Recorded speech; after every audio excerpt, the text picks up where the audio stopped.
I think so. I think so.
One, two, three, four, five, six, seven, eight.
I'm informed that we have a quorum and we're ready to go.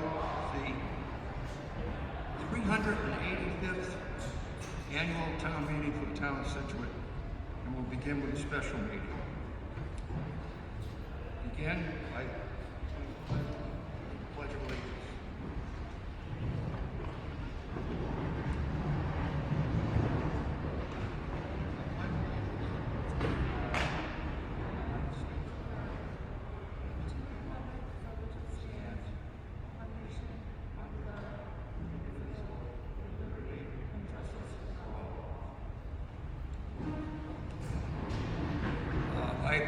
advised by the town clerk that the warrant has been properly served. I would entertain a motion to dispense with the formal reading of the warrant. Move. Second. All those in favor of dispensing, say aye. Those opposed? It's a unanimous vote. I have asked Peter Toppin to serve as deputy moderator, and I would entertain a motion to ratify that appointment. Moved and seconded.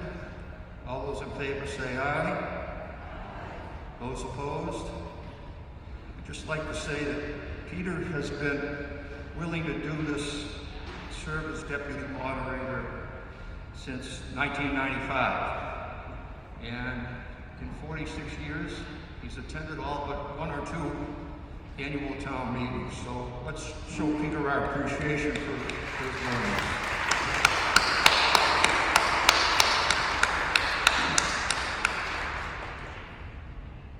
All right, the clerk has sworn in the tellers and the deputy moderator, so that has been accomplished. Just a few words on COVID. As you know, we're still in the throes of the pandemic. We ask that everyone observe the social distancing.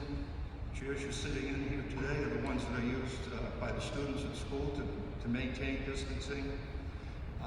We have sanitizer at each mic. As you finish, I'd ask that you just give it 1 spurt on the mic with the disinfectant. And obviously we're going to continue to wear masks. All right, next I'm going to ask Mr. Kelly if you would introduce the members of the advisory committee.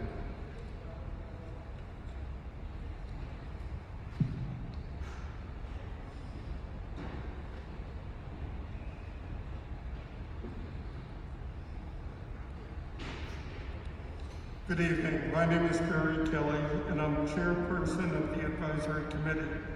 I would like to introduce, and please raise your hand when I call your name out, Vice Chairman Mike Lestort, and in alphabetical order, Linda Ferguson, who could not make it tonight, Jamie Gilmore, Lincoln Heineman, Patrice Metro, Dan McGrigan, Elise Russo, and Missy Seidel. Thank you.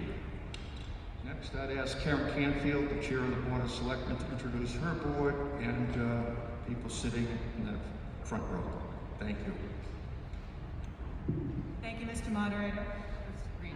As I said, I'm Karen Canfield, current chair of the board. At our tables, and we'll start with Nancy Holt, who's our finance director, James Bedreau, our town administrator, Tony Vignani, who serves as vice chair right now, Mara Curran, Karen Connolly, who is our clerk, and Andrew Goodrich. They're all board members. And at the far end is our town council, Cynthia Amara. And I would ask the chair of the school committee, Mr. Gates, if you could introduce your committee and the superintendent. Thank you, Mr. Moderator. My name is Peter Gates, the chair of the school committee. This evening we have with us Superintendent Bill Burkhead. We have Vice Chair Michael Long. We also have Nicole Brandolini and Miss Janice Lindblom. Thank you. Thank you.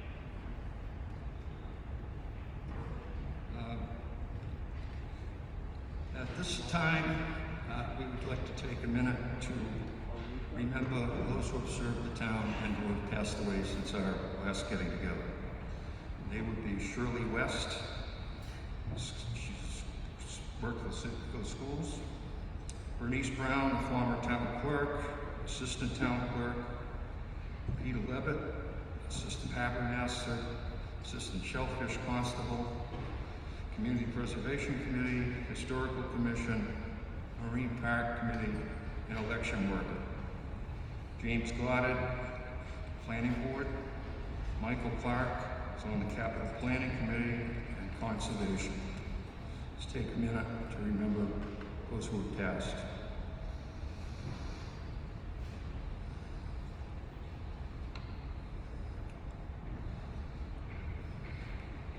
Thank you.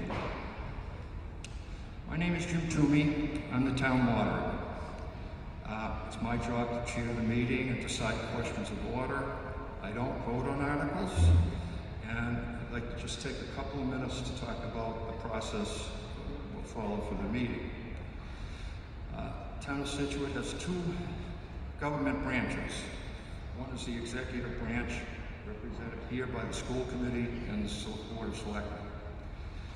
Town meeting is a legislative branch of the town government, and each of you, as a voter, is a citizen legislator.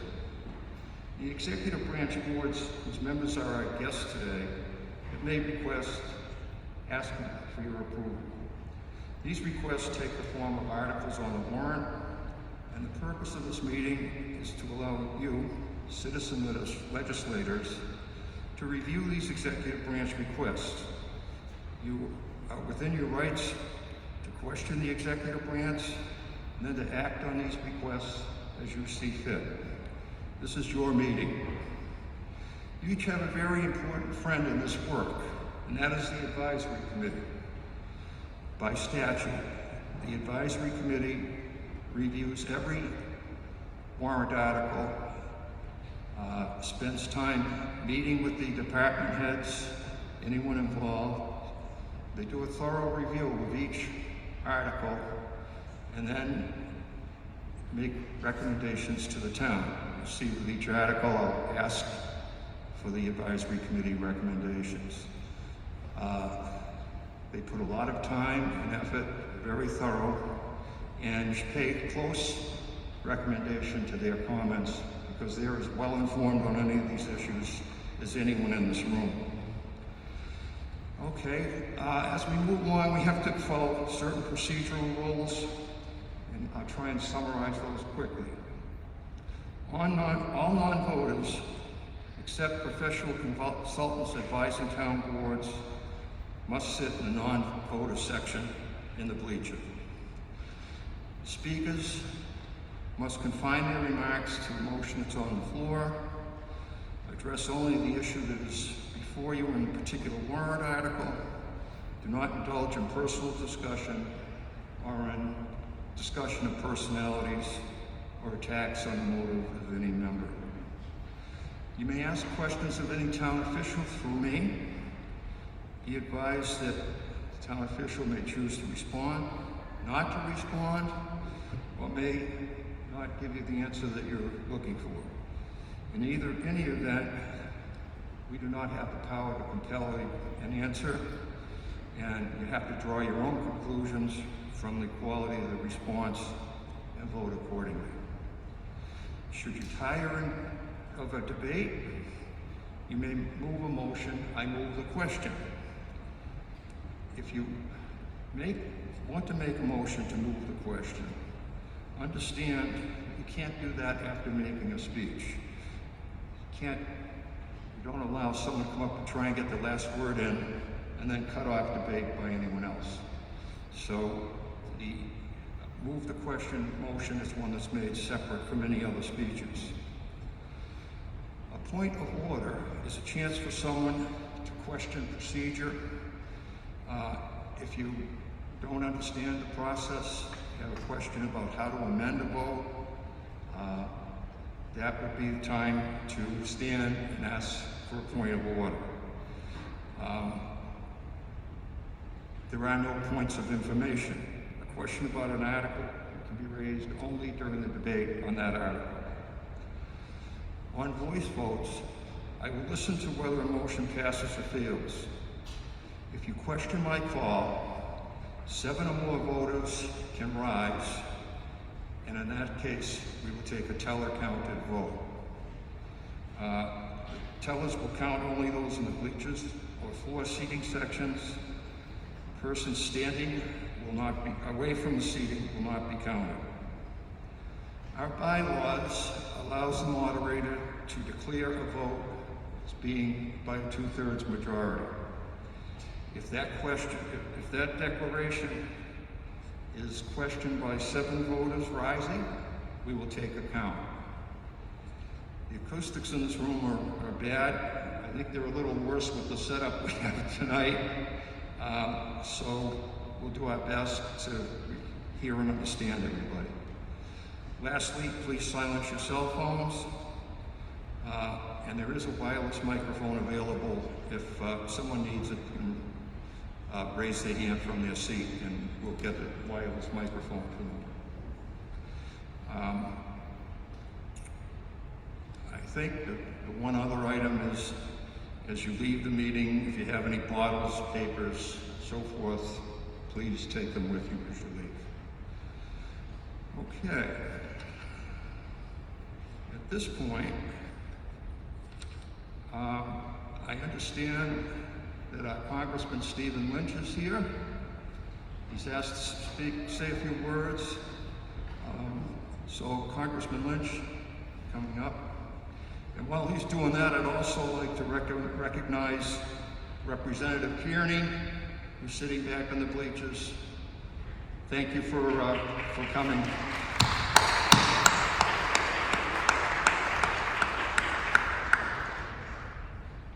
Thank you very much, Mr. Moderator, and thank you for allowing this moment just to give a brief update on what's going on in Washington, D.C. Over the recent months since the last time I was here at town meeting. I also want to thank Representative Kearney for his help over the past weekend and working some of our issues on seawalls and the water system as well, and I'll talk about that in a minute.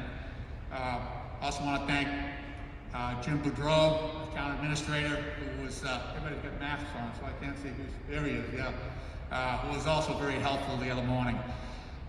So I just want to go over the 2 recent bills. One, the CARES Act, the money has already arrived, so as a result of that, I think it was $1.87 million in funding, I'm sorry, $1.68 million from the CARES Act. Let me start again. $1.87 million in funding came from the recent, has been appropriated for the recent bill, the American Rescue Act, and there was $1.68 million from the CARES Act. That will come directly to the town of Scituate. Because so many states were in different situations across the country. Some states were lit up with COVID, some were trying to have kids attend school in person, others were not. What we did was we tried to allocate the money directly to the cities and towns, counties and tribal governments to let them make this decision on where the resources should be spent. And I think that was the wisest course of action. We also were very keen on the idea that local elected officials could make that decision as the money came out. The second bill, the American Rescue Act, the recent $1.9 trillion that came out, will not arrive for several weeks. What we used was the Treasury has used each state government's system of allocating money out to the towns. However, there's no discretion on the part of the state on whether to give the money to the town of Scituate, for example. The allocation is direct to Scituate. For the simplicity of it and to get the money out on time, we use the state, the governor's system. There's $130 billion in that bill to help open K-12 schools. There's $50 billion in aid to small businesses. We've lost about 150,000 small businesses across the country since the beginning of the pandemic. That bill also includes Paycheck Protection Program. It includes $28.6 billion for a restaurant revitalization fund, because so many small businesses, especially restaurants, have closed since the beginning of this, obviously because of the COVID restrictions. There's $20 billion to expand vaccine distribution, $7.6 billion for vaccination and testing at community health centers and local hospitals, And $350 billion went out to states, cities, towns, counties, and tribal governments to keep essential workers in place. Teachers, fire, police, EMS. I had recently had an opportunity on, was that Friday morning or Saturday morning? These days are all running together. Met with Town Administrator Jim Boudreau and Representative Kearney and the Cedar Point Civic Association down at, I guess it's Rebecca Road and Lighthouse Point. The seawall there is in pretty rough shape. I happen to sit on the Transportation Committee, and we've got a big bill that's coming through that would provide grants for climate change resiliency. And so we're working with your local leaders to try to figure out that whole application process to see whether we can get money out quickly or whether we have to wait till the next cycle. But that is in progress. And very thankful to both Senator O'Connor and also Representative Kearney for their help on the local end. I also had a chance to talk to Andrew Goodrich. I got to see his water filter, so I'm well aware of the problems with the water system here. And that is a more costly item, but it is a top priority for your local Board of Selectmen and also your state representative and your senators. And so we're very mindful of that. We just got to figure out how to get the most support for that under the compliance measures that are in place for that for water funding on our committee. So we're working on that. I do want to quickly just recognize some of the Academy attendees. You know, Scituate has a wonderful history, a long and strong history of its sons and daughters serving in the United States military. Current Academy attendees include Jane Margerson, 370 Chief Justice Cushing Highway. His parents are Lisa and Richard. He's a graduate of Scituate High School, and he's a member of the United States Naval Academy class of 2024. So he's brand new at the Naval Academy. Also, Adam Jennings, United States Naval Academy. His parents are Christian and Renee on Lawson Road. He's a graduate of Boston College High School, and he will be a graduate of, probably graduating this month, United States Naval Academy class of 2021. Also, Tom McGowan, a recent graduate, United States Naval Academy. His parents are Christine and Brian from Briarwood Lane, also a BC High graduate. He's just graduated, United States Naval Academy class of 2020, and also Johan Johnson, who graduated from the United States Air Force Academy in Colorado Springs. His parents are Carol Clayson and Tristan Johnson over on Hatherley Road, and another Scituate High School kid, United States Naval Academy class of 2020. So I give you great credit.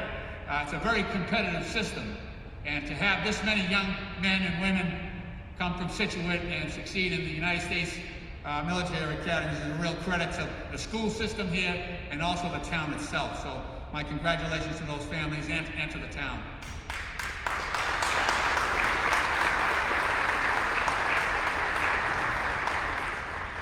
And not to be outdone, I just want to say that, you know, in the past half dozen years, I've had a chance to travel to see how our kids in the Peace Corps are doing.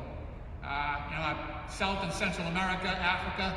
These kids are in some pretty tough places. You're doing everything from HIV prevention in the bush of Africa to doing similar work in South and Central America. And I want to recognize Jonathan Ritchie. His parents are Jonathan and Maria. He's a Scituate High School kid, also went to the University of Greenwich. And this month concludes 2 years of service in Ecuador on behalf of the Peace Corps and serving the people down there in a very, very, very tough situation. So I want to recognize him as well. In closing, absolutely.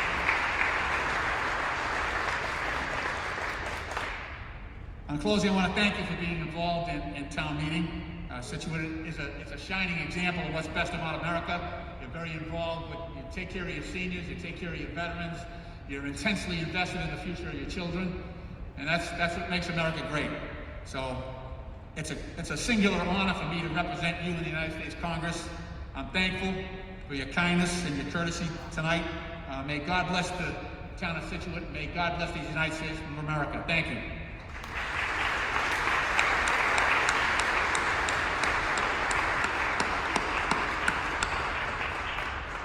Thank you, Congressman Lynch. Thank you for what you do for our town. All right, we're ready to roll up our sleeves and go to work. Again, with COVID, we're going to try to move things along and be expeditious, but if I get going too fast and someone feels they're missing an opportunity to speak on something, just let me know. All right, we will begin. Special town meeting. Warrant Article 1, unpaid bills. I have a motion.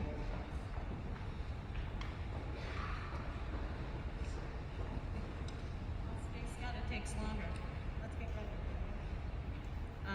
Mr. Moderator, I move that the town transfer the sum of $4,232.91 from free cash for the purpose of paying prior fiscal year unpaid bills.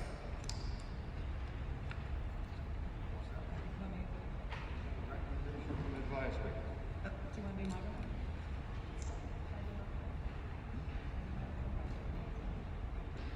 I made a move.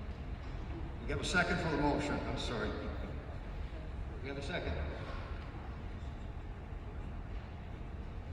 Yep. Sorry, Gary. This is a routine article that approves paying bills from the prior fiscal year from free cash, and the board supports the article 5-0. We have a recommendation from advisory. The advisory committee supports this article by a unanimous vote. Thank you. Any discussion on Article 1 of the special on the unpaid bills? This requires a 9/10 majority. All those in favor, please say aye. Those opposed? It's a unanimous vote. Now have Article 2, budget reconciliations. Ms. Canfield. Point of inquiry or order. Do I need to read the entire, or can I refer to the advisory vote summary? I have to read the whole thing? All right, please have heard him. I move that the town transfer from the available funds to the treasury the sum of $278,000 for the purpose of fully funding the following accounts established under Articles 4, 6, 8, and 9 of the June 27, 2020 annual town meeting as follows. To the Board of Health salaries, $8,000 from planning board salaries, full amount. To the highway capital outlay, $105,000 to replace a truck with a cracked frame. From the highway regular salaries, $50,000. Snow and ice equipment rentals, $45,000. Public ground seasonal salaries, $10,000. To transfer station hauling costs of $110,000 from the transfer station retained earnings in the same amount. To the water capital outlay, $40,000 from water retained earnings, of the same amount.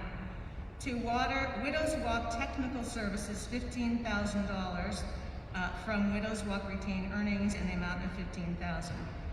Total outlay is $278,000. Thank you. We have a second. Second. We have a recommendation from the Board of Selectmen. Thank you. This is another routine article to rebalance our fiscal 21 budget approved last town meeting. As you can see, this requires moving surplus funds from one line item to another to cover the shortfall. The Scituate Select Board voted 5-0 to support this article. Recommendation from the Advisory Committee.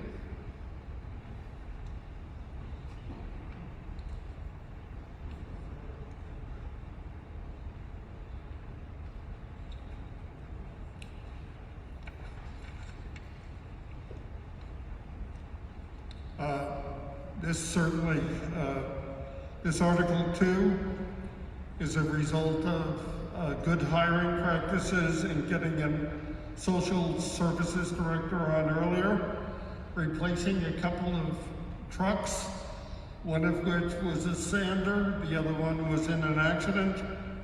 It was also, we've generated a lot more trash this year in the pandemic, so it cost us more to have it hauled.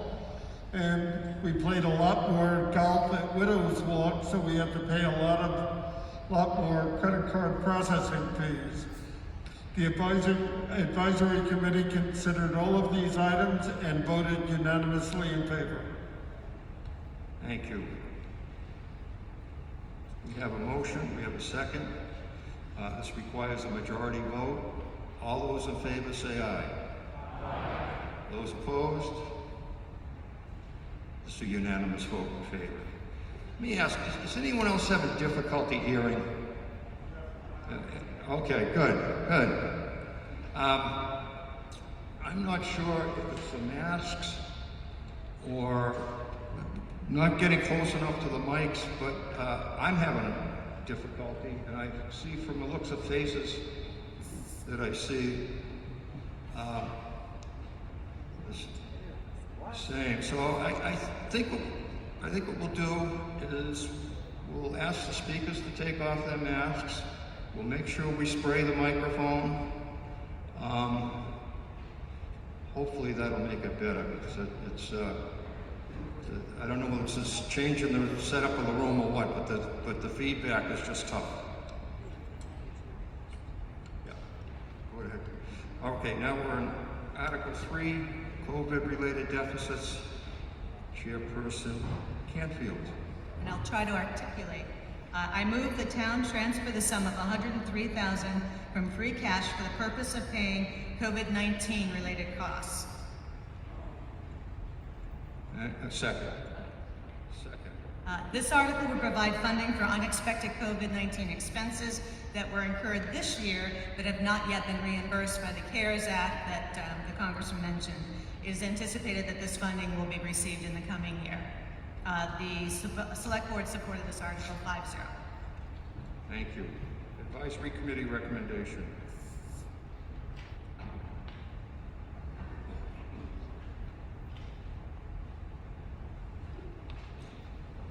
Article 3 is simply a phasing or a delay of funding. The money's coming, but we have to vote for it. We voted unanimously in favor of it.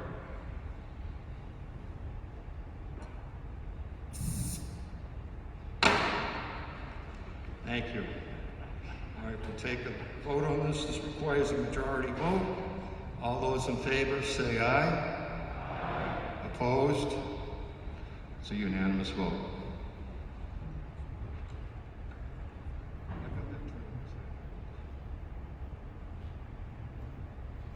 Ms. Canfield, Article 4, the special one.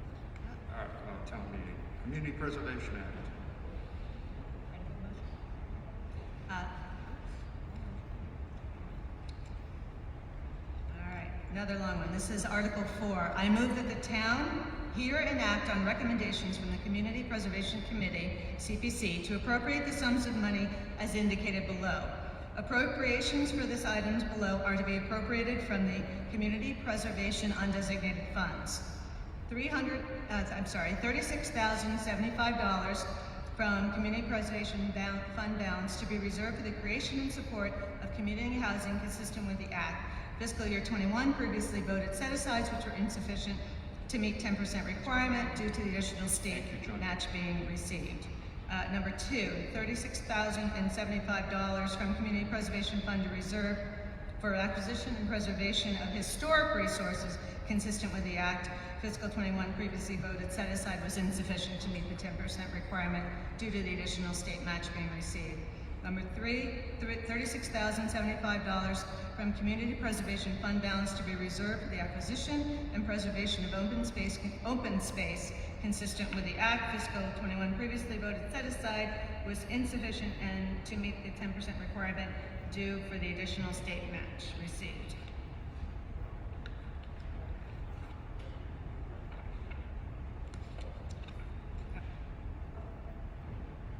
And the board supports me.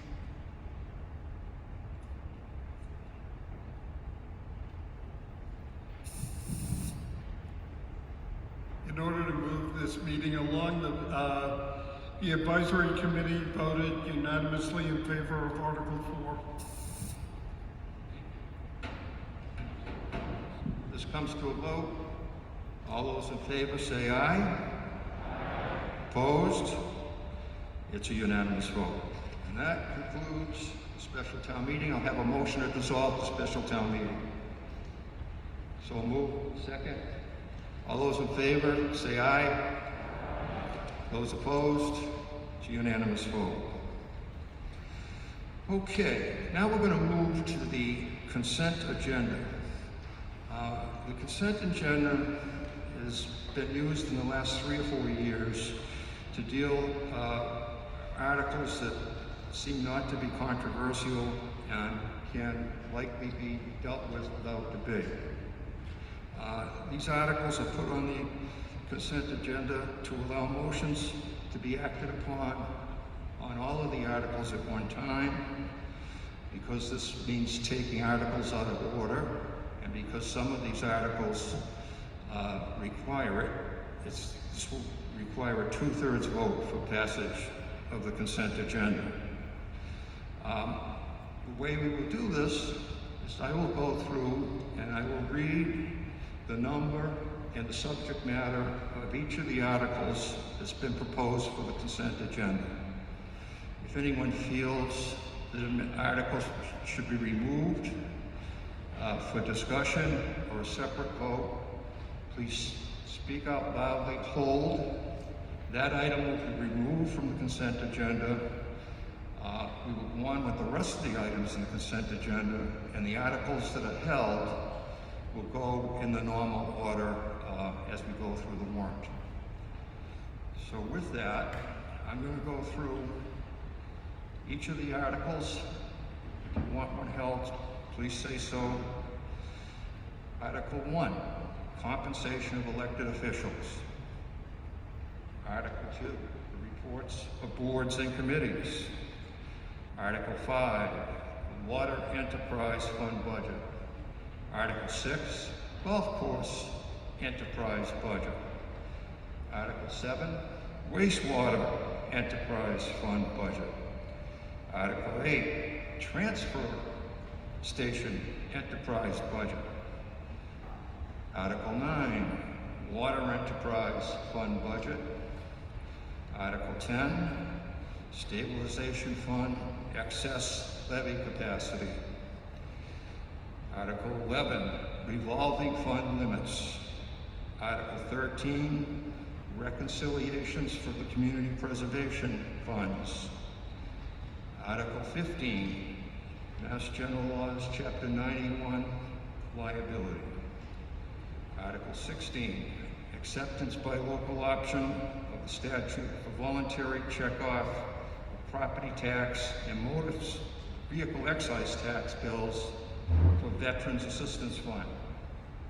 Article 17, local option acceptance to reduce the residency requirements for veterans exemptions. Article 18, local option acceptance for deferral and recovery agreements for betterments. Article 19, land acquisition, Cowings Cove. Article 21, acceptance of a public way, Deer Common Drive. Article 22, amend the general bylaws to add a senior center food service fund. Article 28 is a grant of easement, drainage easement on First Parish Road. And Article 29 is a release of easement on Garden Road. All right, we have no holds. I'd ask the Board of Selectmen for a motion on the consent agenda. Mr. Vignani.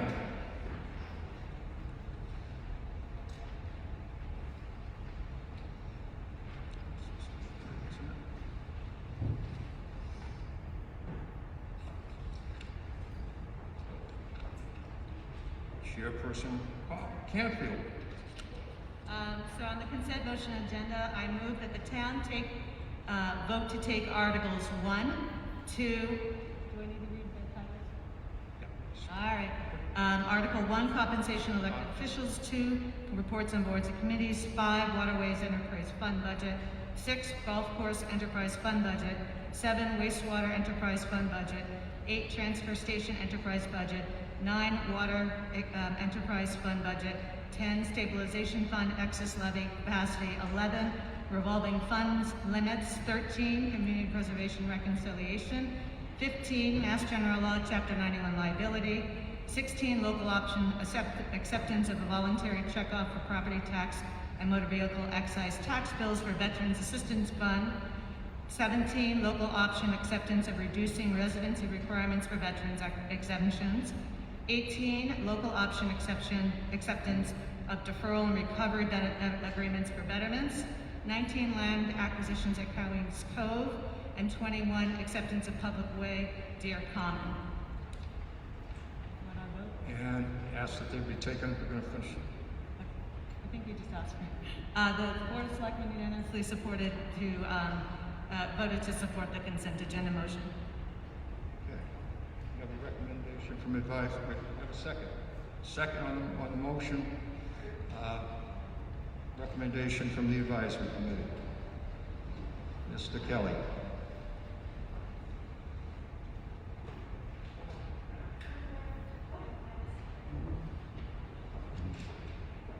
Okay. All right. That's I'd like to amend my motion to include number 22, amend general bylaws, section 10-260, revolving funds for the senior center food service fund, 28, grant of easement, First Parish Road, and 29, release of easement on Gardner Road. And we're going to take them out of order. They be passed by consent in accordance with the motion shown on the consent agenda. Mr. Kelly. The advisory committee supports the consent agenda as written. Okay, so the motion is to take all of these items together, to vote affirmative motions as they're set forth in the advisory committee booklet, and this is going to require a 2/3 vote. All those in favor say aye. Aye. Those opposed, no. It's a unanimous vote. Thank you. That brings us to Article 3, which is the capital improvement plan. And we have Ms. Curran for the Board of Selectmen.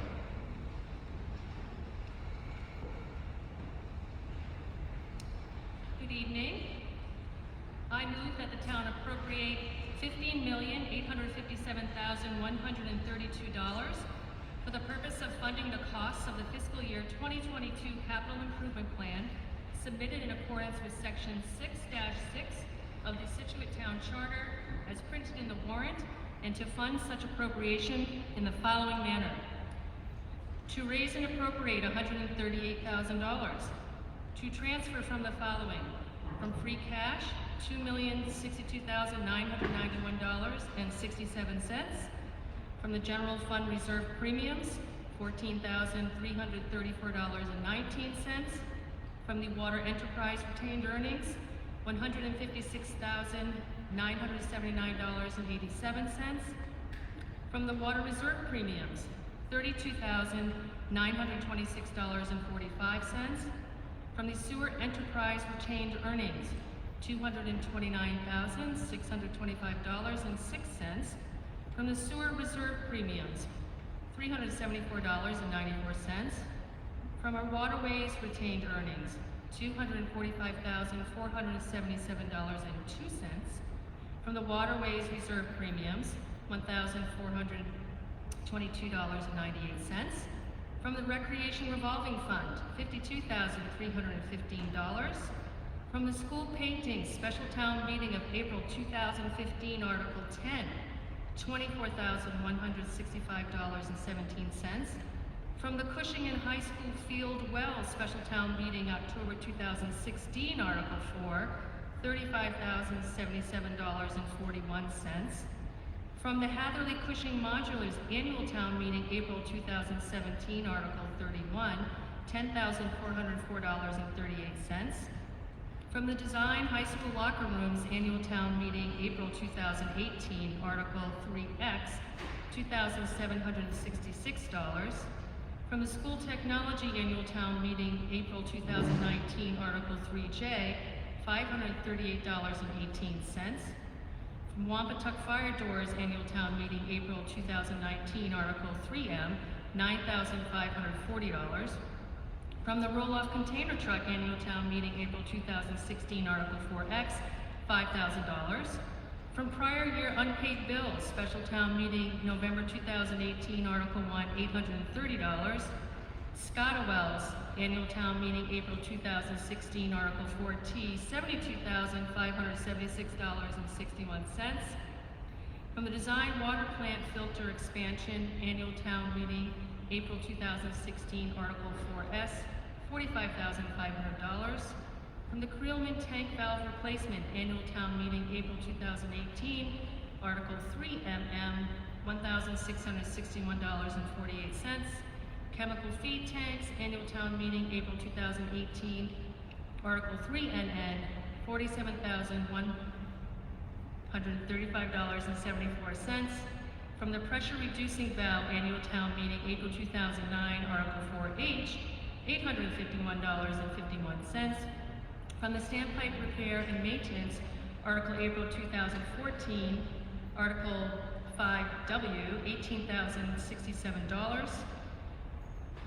From the WTP Fire and Security Upgrades Annual Town Meeting, April 2016, Article 4V, $4,815. From the Reservoir Feed Project Annual Town Meeting, April 2017, Article 3AA, $104,610. From the Track Vac System Upgrade Annual Town Meeting, April 2017, Article 3C for $8,000.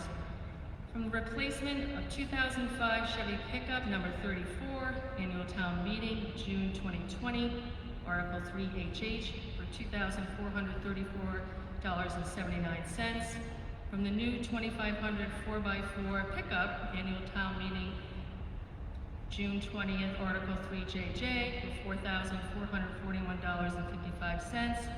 And from the dock de-icers from Annual Town Meeting, April 2017, Article 3T, $100. And authorize the treasurer with the approval of the Board of Selectmen to borrow the sum, the Select Board, to borrow the sum of $12,524,170 in accordance with Mass General Law, Chapter 44, Sections 7 and 8, or any other enabling authority for the purposes as indicated in the printed warrant, and further that the Select Board are authorized to apply for grants, gifts, or donations for the purposes of this vote from federal, state, or private sources, and that said Select Board are hereby authorized to accept such grants, gifts, or donations on behalf of the town, and the amount of the authorized borrowing shall be reduced by the amount of grants, gifts, and donations received prior to any such borrowing. And I further move that in accordance with Chapter 44, Section 20 of the General Laws, the premium received by the town upon the sale of any bonds or notes thereunder, lest any such premium apply to the payment of the cost of issuance of such bond or notes, may be applied to pay project costs, and the amount authorized to be borrowed for each such project shall be reduced by the amount of any such premium so applied.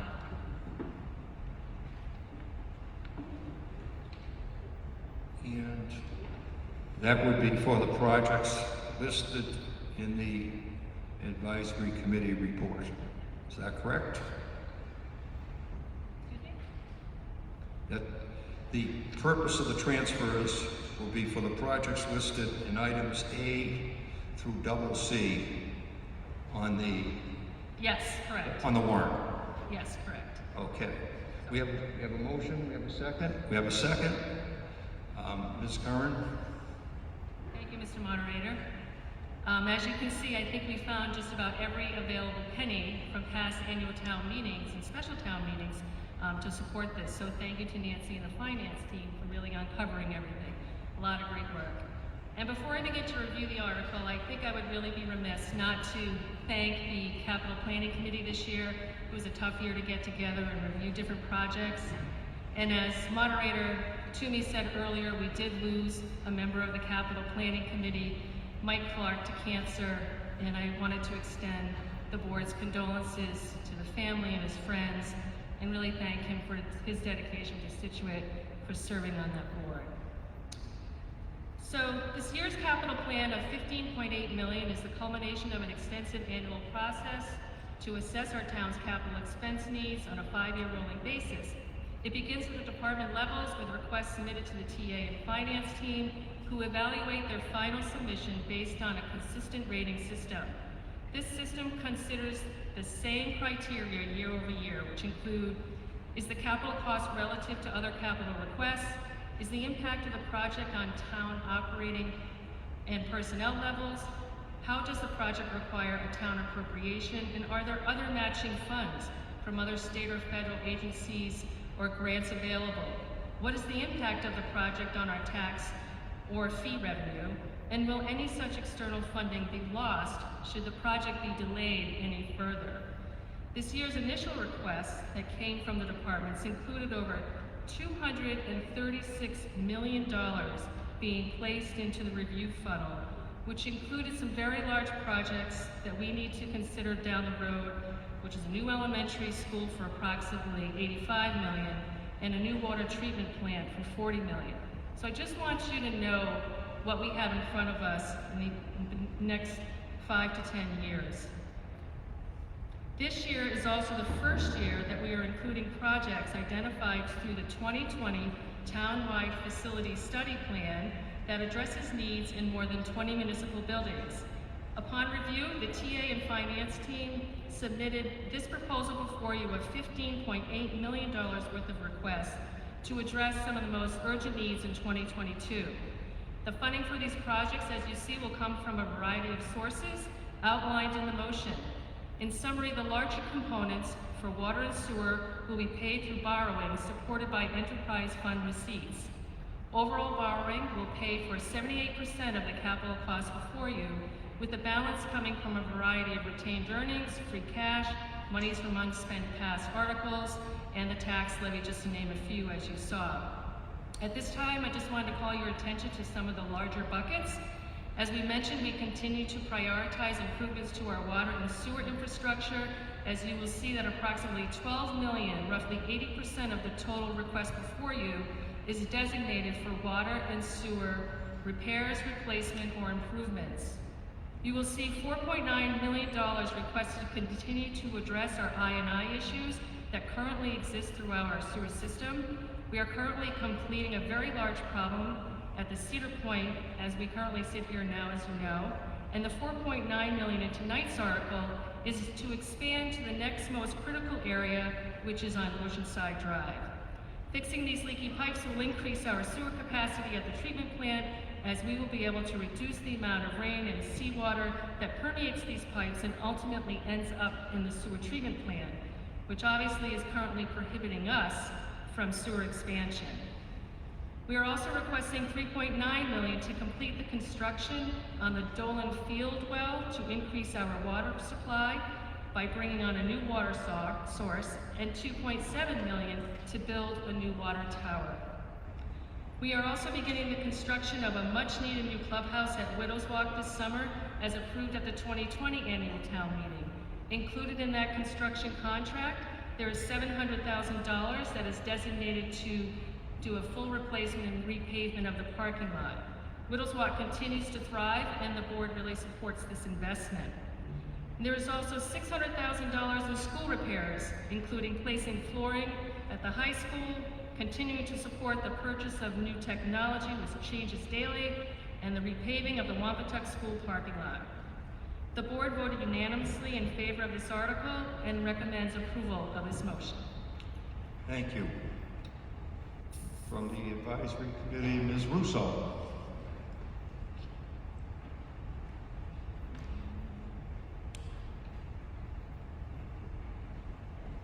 Thank you, everyone. I won't belabor. I believe everything has been covered. The advisory board did vote 9-0 and unanimously to recommend all of the projects as recommended. Just want to highlight there's nothing really additive in terms of new, like the senior center in this year's plan, but agree that there are some things coming down the road that we're going to have to be dealing with within the next several years. Thank you. Thank you. I'd also note for the record that the Capital Planning Committee has voted to approve these amounts. So now we come to a vote. This is to approve the spending for projects A through C as set out in the warrant for Article 3. This requires a 2/3 vote. First, I'll ask, is there any discussion? Hearing none, I'll call for a vote. I have it. Hi, Fran Schlegel, 9 Westgate Lane. My question is on Article Z, the $3.3 million for the Dolan well field. The still unpublished tie-in bond water study has said that in the early 1980s, there was thoughts of saltwater intrusion in that well, also high iron and manganese. And I was just curious, what has happened in 40 years to change our thoughts on that? Thank you. Mr. Cafferty, the Director of Public Works, will respond to that question. Thank you. Thank you. Basically, we were out there, we did some pump testing, we've been doing sample testing with Weston and Sampson. We've drilled some new wells, and so far we're getting a decent quality of water. The water will have to be treated and run through carbon filters, but it looks like a good quality of water in a high productive well from a different aquifer where we get a majority of our water. Great, thank you. Any further discussion? Hearing none, I'll call for a vote. Scott Greenbaum, 40 Lehman Road. Mr. Greenbaum. My question has to do with the same thing, the Dolan well. I've heard some things that the actual tests did not come out that well, and that there were significant possible pollutants that were located on it.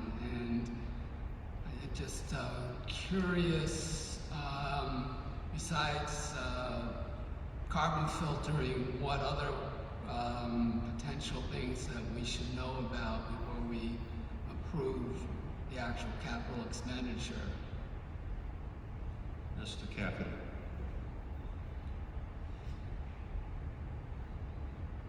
We don't have, Scott, we don't have all the results now at the present time. There are some different, materials in there. There was nothing that was of great concern at that point. And obviously it has to go through the DEP first and meet all the requirements for the drinking water standard. So if there were chemicals in there that could not be filtered or anything to that effect, we would not proceed. So basically, all right, so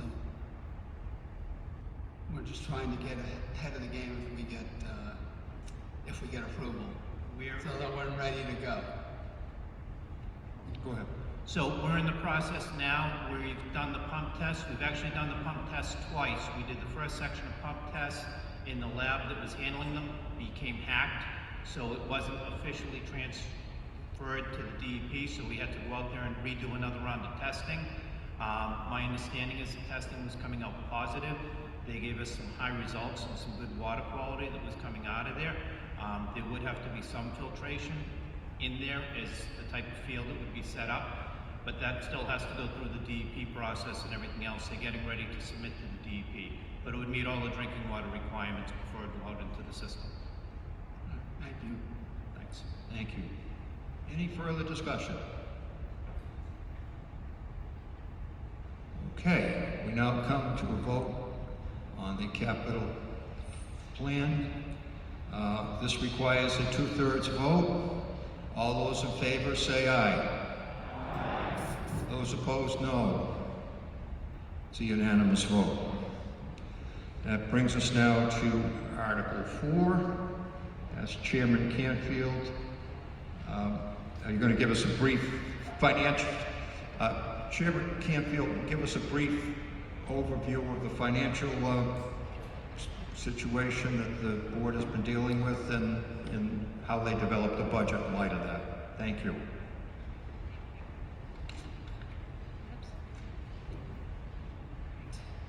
It is just impossible to hear you when you're directly in front of you, so I appreciate it. Thank you so much, Mr. Moderator, and I want to thank everybody that came out tonight.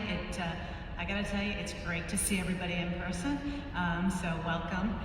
There is no doubt that this past year has been one of extraordinary challenges, and I hope you've all had a chance to pick up, if they're outside, the annual report, and take some time to read the reports that are in here.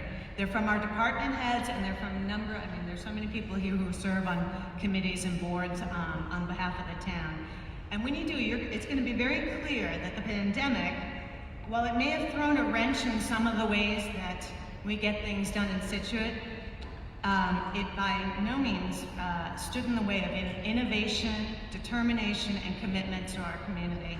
And I'm so proud of how our staff and all of our volunteers have not only figured out how to keep the town running, but created new opportunities to help residents and businesses through this crisis. You know who I'm talking to. So, before I give just a little brief overview of the state of the town and we go into our motion on the operating budget, I would like you to just join me to thank every one of the 225 town-side employees and the 532 educators who have worked so hard this year and have done so much for our town. So, thank you.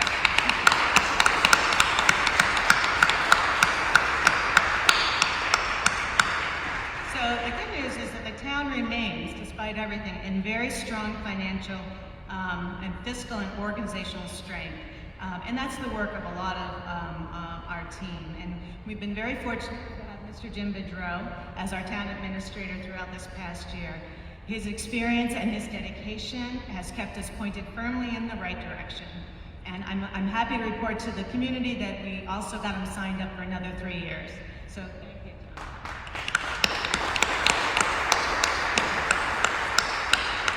I also have to give a huge shout out to our team in the office. Lorraine isn't here tonight, but I know everyone in this room knows Lorraine Devon. We have Michelle Sagasi. Allison Richmond has been with us and moved on, Nancy Stoller, but that's okay. And we have a new member to the team, Deb Cuppins. And without them, you know, the work of the boards and all of the residents couldn't have gotten accomplished. So thank you guys.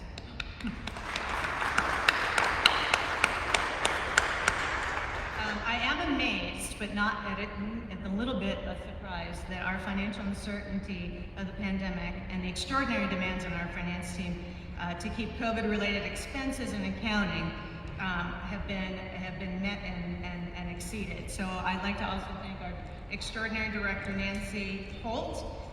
She not only met the challenges of this year, but the finance team has been recognized for excellence in financing reporting for the 6th year. And the town maintains a bond rating of AA+, which means that our financing opportunities benefit all of the capital and other programs that we need to borrow money for. Just like natural disasters, this team has had to track, document, and submit for reimbursement for the extra costs that COVID has put on our community. To date, we've spent $1.2 million, I think, more than $1.2 million on trying to keep, to put into place things that will keep our residents, our employees, and our students safe. And all of that has to be, you know, filled out and sent to Plymouth County to get the reimbursement. So on top of everything else, that has happened this year. When we started this year, the Select Board identified key priorities for town, including the management of COVID-related events, keeping our foot on the gas when it comes to water and sewer improvements, completing the senior center, improving communication, taking steps towards diversity, equity, and inclusion through town governance, improving affordable housing options, creating a plan for Pier 44, and setting a clear plan in place for the long-term management of the town by completing the Harbor Resiliency Plan, our master plan, and creating a charter review committee. And I'm extremely honored that we've been able to I've been able to work with my colleagues to make significant progress on each of these priorities. Again, if you take a good look in here, you'll get a lot more details. I won't go into it all right tonight, but spend some time in front of the fire reading this, because there's some really good information about the town. One of the surprise successes that we did have was we instituted, mostly because we wanted to keep people informed of all the changing rules with COVID as we went through this year, is our weekly updates that are on radio and written narrative on the town website. And this is, I point this out because it's a small improvement that we've realized everyone has really benefited from, and it's one of the innovations that will help us reach residents as we go forward.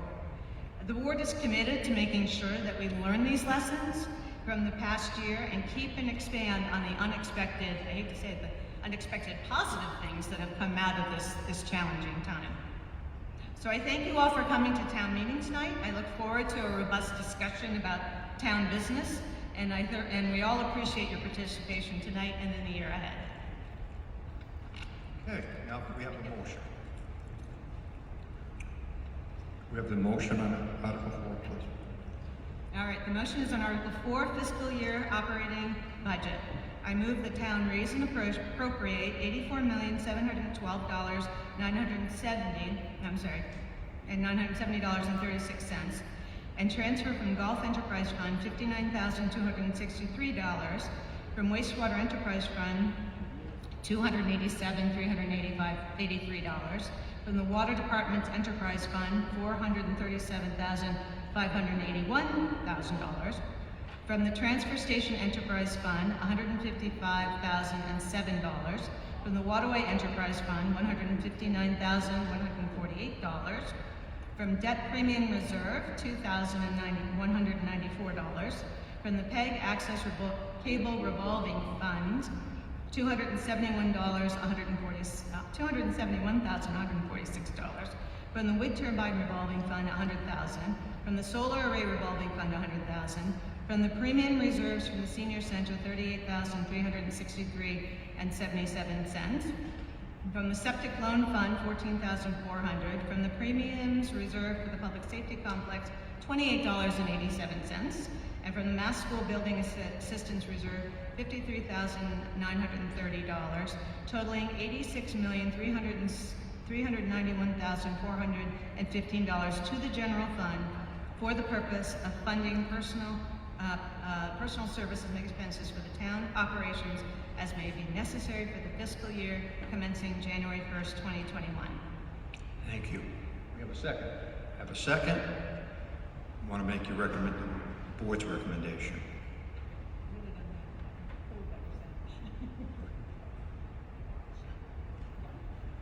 As with most municipalities, much of our town budget is prescribed by personnel contracts and fixed costs. Because our town has strong financial policies that I outlined before in place, this means allocating remaining funds are highly scrutinized to ensure long-range stability. The operating budget before you represents months of input, review, and discussion, much like Ms. Curran described with the capital program, and oversight from our town departments, town administrator and finance director, the financial forecasting committee, the select board, advisory committee, and everyone else that has input in this. And we thank you all for your participation in the process. The fiscal 22 budget proposed is balanced. It supports level service funding, and the summaries at the start of the advisory book, I really think they have very clear charts if you take a look at the advisory book about where all the money is. And my personal favorite is on page 14, which shows the breakdown of how all of our tax dollars are spent. So thank you very much to the finance team for making that easy for us to all understand. The increases shown from last year are almost entirely due to annual step salary increases in contracts and the fixed costs related to pension, health, and insurance. The select board voted unanimously 5-0 to support this budget. Thank you. We have a recommendation from advisory.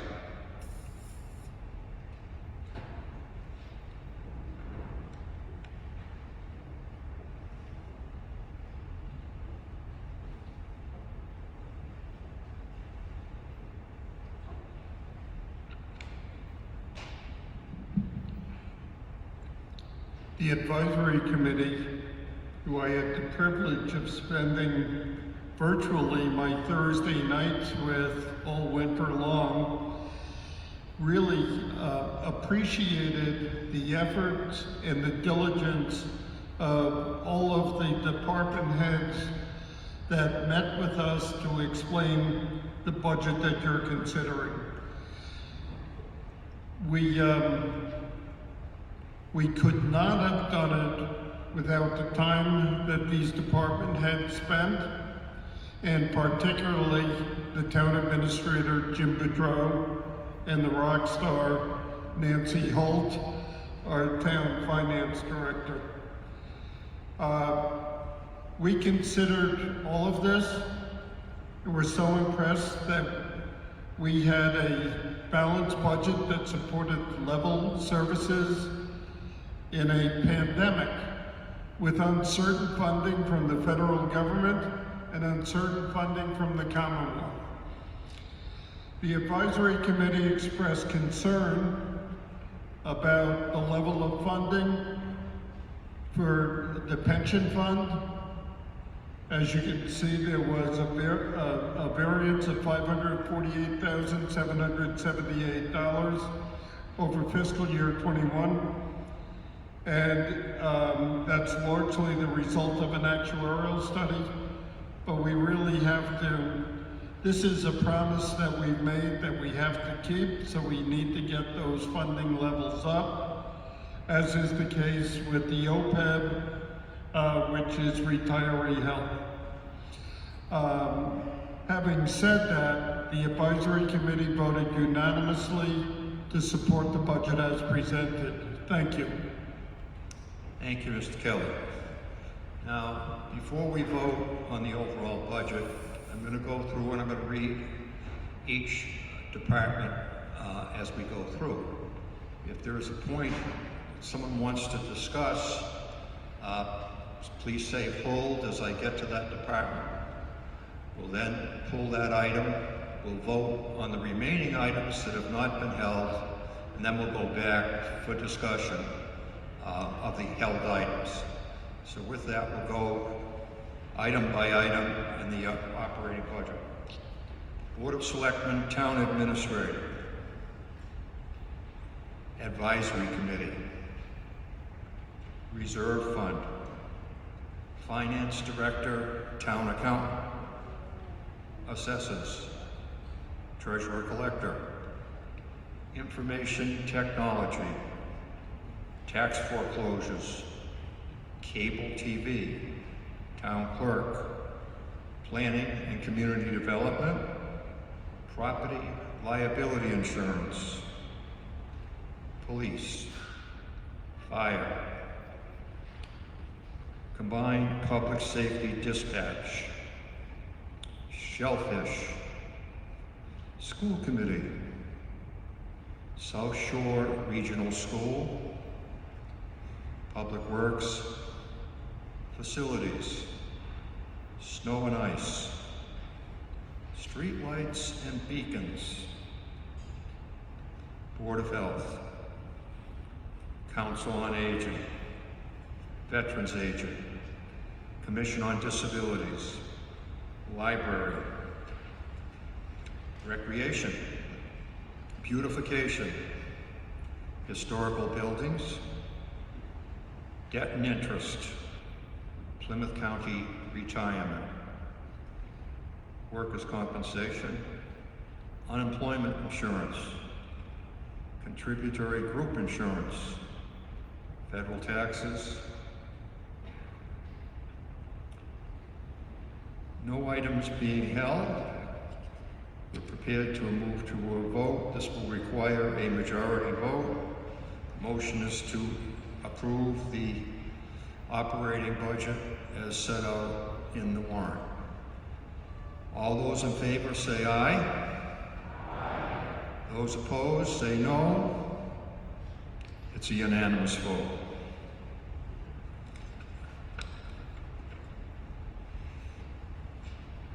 Our next article is Article 12, which is the Community Preservation Article. Do we have a motion for community preservation?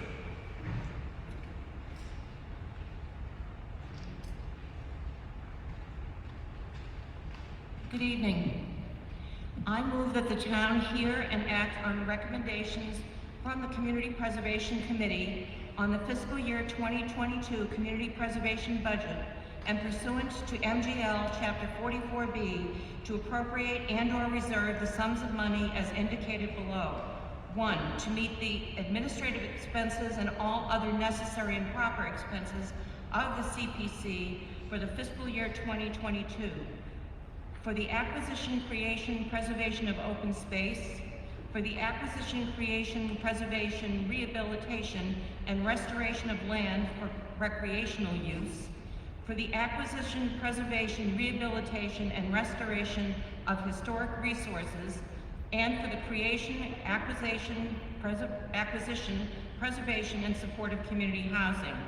Appropriations for the items below are to be expended first from any existing revenues reserved for the purposes of such item, then appropriated from Community Preservation FY 2022 estimated reserves, with any excess to be appropriated from the Community Preservation unreserved funds unless otherwise specified below.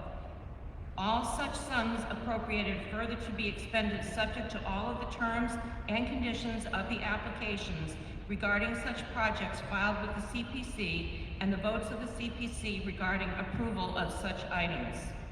1, $226,641 from Community Preservation FY 2022 estimated revenues to be reserved for the creation and support of community housing consistent with the Act. 2, $226,641 from Community Preservation FY 22 estimated revenues to be reserved for the acquisition and preservation of historic resources consistent with the Act. 3, $226,641 from Community Preservation FY 2022 estimated revenues to be reserved for acquisition and preservation of open space consistent with the Act. $56,660 from Community Preservation FY 2022 estimated revenues to be reserved for administrative expense of the Community Preservation Committee. $334,764 from Community Preservation FY 2022 estimated revenues and premiums reserved for payment of debt relevant to the athletic field renovation project voted as Article 12 Annual Town Meeting, April 2019. $100,000 for community housing purposes, the Emergency Rental Assistance Program. $5,600 for recreation purposes, the Cedar Point bench replacement. $30,000 for recreation purposes, trail parking and access additional funding. $100,000 for recreation purposes, Thoreau's Way Library Green Space, and $77,660 for recreation purposes, the MBTA Burn Trail Crossings Design and Permitting. Thank you. Do we have a second? Have a second. Recommendation from the Board of Selectmen. The Board of Selectmen voted in favor of all of these transfers and all of the projects. I'd like to point out to you that on page 40 of your booklet, the projects are described in great detail. The Article 12 follows immediately after the descriptions, so just so you know, you're clear on where the descriptions are of the articles. Thank you. Advisory Committee recommendation. Mr. Gilmore.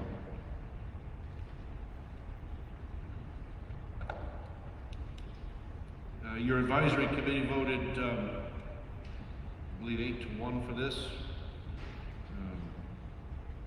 Actually, no, we voted in support of it.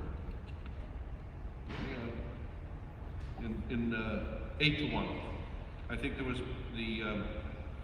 one question about one of the projects, but we found everything else to be in order, and the majority even voted for that. Okay, and this article, in order to be presented, requires a recommendation from the Community Preservation Committee. We have the chair of the committee, Mr. Fenley.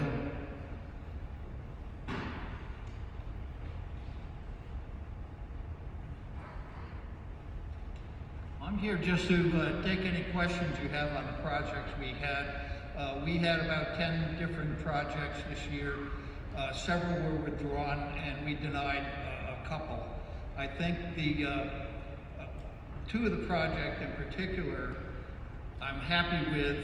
One is the Thoreau Way project behind the library that will create a very nice space for people to enjoy outdoor reading and just be able to sit outside the library and enjoy that space there. And I'm hoping that it will also be used heavily by the senior community that will be housed in the facility next door.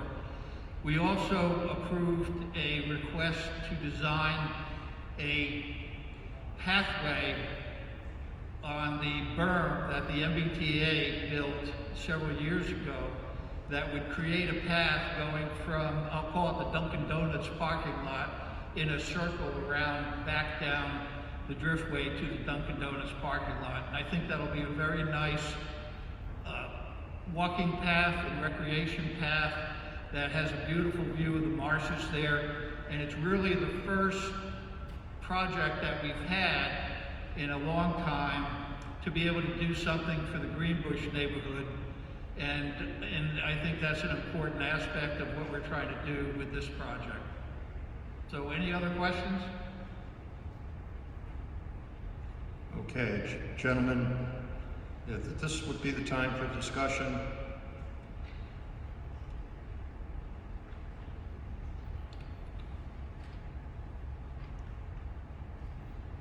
Hello, sir. I'm Tom Carr, 13 Wardleberry Lane. I wanted to ask you about the $100,000 loan fund that you're setting up and what the conditions for that housing would be for people to repay that money back.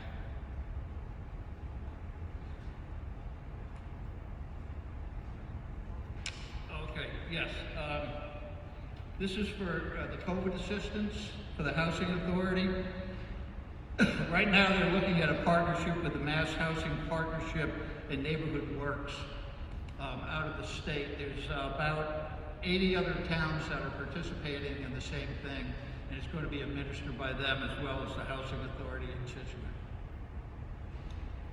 So, in the end, anybody that gets the funding from that $100,000, will they be repaying it back, or is it actual charity going to the people that get it? I believe that, I don't know all the details of it, but I believe that it's to provide assistance to people who have had problems with rental during the COVID crisis that we've had. Well, what kind of assistance would it be? I'm not sure if they have to pay it back. I don't think they do. I wonder if it's possible to postpone that, sending the money out if we don't know whether it's a loan or a grant or a charity. Well, I don't think there's an answer to that question, so we'll move to the next discussion. So my understanding, it's the Housing Trust that is setting up the rules and administering it and making the decisions on where the money goes if they do decide to distribute the money.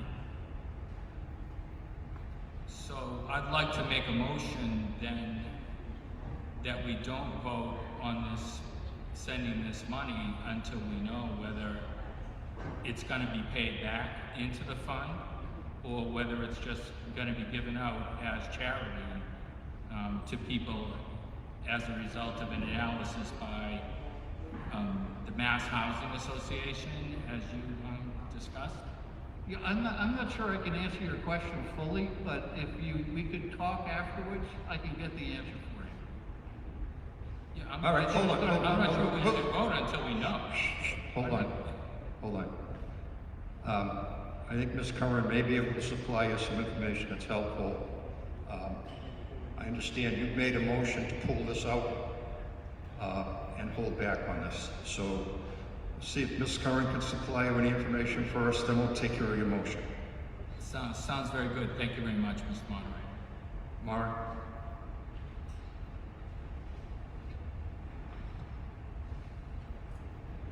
Thank you, Mr. Moderator.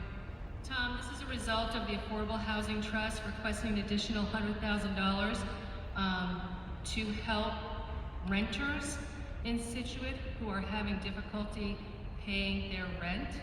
We would follow all of the guidelines of the state agencies. If renters qualified for assistance from those state agencies, they could not come to us through this process for any assistance. So it's an either or, if you will. Additionally, we would contract out with one or two of those entities, either Neighborhood Works or the other entity, to manage the facilitation of it's not a lottery, but they have to apply, they have to meet all those requirements, from income requirements in which we can support. So it's a very structured process. It's one that follows all the state rules. And by approving this, we will be able to move forward and create a much needed rental assisted program for those residents here in Scituate who need it as a result of COVID.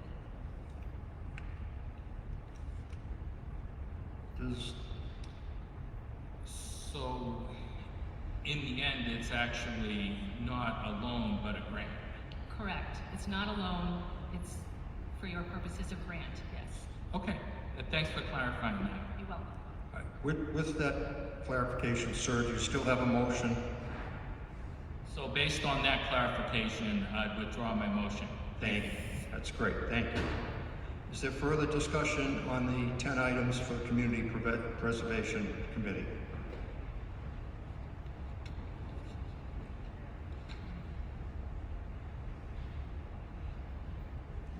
Jennifer Kuhn, 20 Gary Litchfield Lane. I have a question about the garden at the library with the proposed green space. It looks like the map or the aerial photo is a little outdated. And this garden looks absolutely beautiful. I definitely think we should move forward to it. But I'm just wondering if we have any plans to fix up the entrance to the library, the parking, the traffic signs, the sawhorses, the maintenance, the gardens, of the regular parking area of the library, separate from the garden. Well, I don't know if there are plans for that, and I can say that would be beyond the scope of what the committee approved for this project. So this project, we have to be very specific about the type of things that are in the application and that we approved, and that is very specific on the area behind the library with a children's book. So that would be a question for another part of the town. Is DPW or anybody, have they looked into improving the entrance? I know there was something that went in front of the planning board, and then it was passed on to the Public Building Commission. When you drive up, there's a big yellow partition that says do not enter, but on the ground it says enter.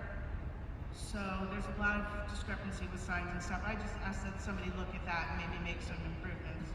All right, I think we'll note your comments. That is not an issue that's before us in this article. I'd suggest if you want to speak to the people in charge of the library, that would be the place to go for that. Thank you. Thank you. Any further discussion? Thank you, Mr. Moderator. Again, Tom Carr, 13 Waterbury Lane. I wanted to just direct your advice to the MBTA berm crossing path design. On the document that you have on the map, at the very bottom of that picture that you have, which would actually be page number 44,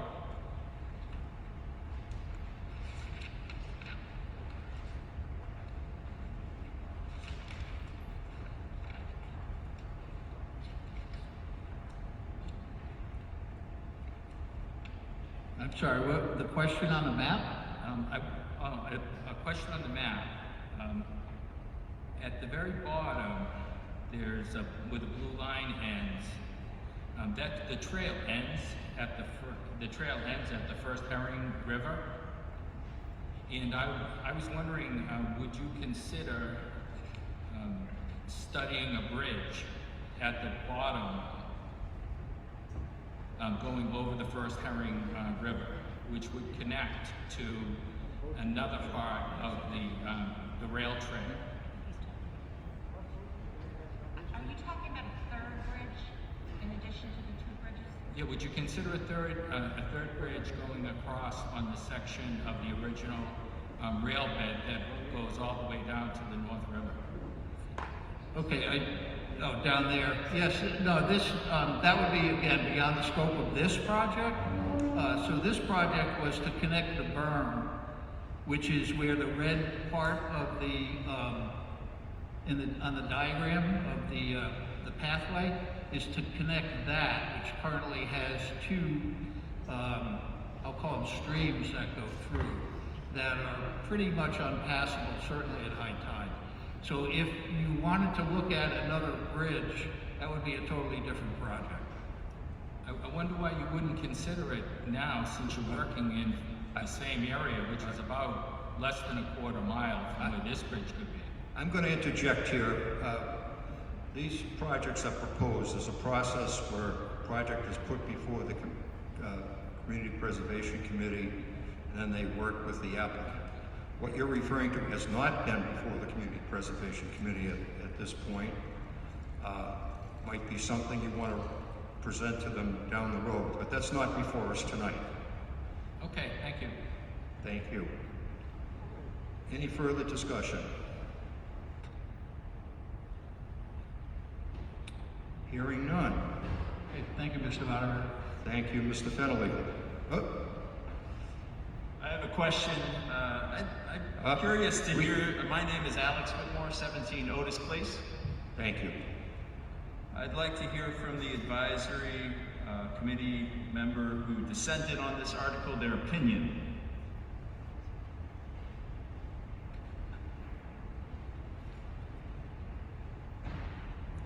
Thank you. My issue was less on the articles and more about the funding mechanism and where all the articles were coming. It seemed to me that they kept pulling from recreation. I thought they could have used other sources of funds for it. It was less about what they were doing in particular. Any further discussion? Hearing none. Come to a vote on this. This is a majority vote. All those in favor of approving the projects for Community Preservation Committee, say aye. Those opposed, no.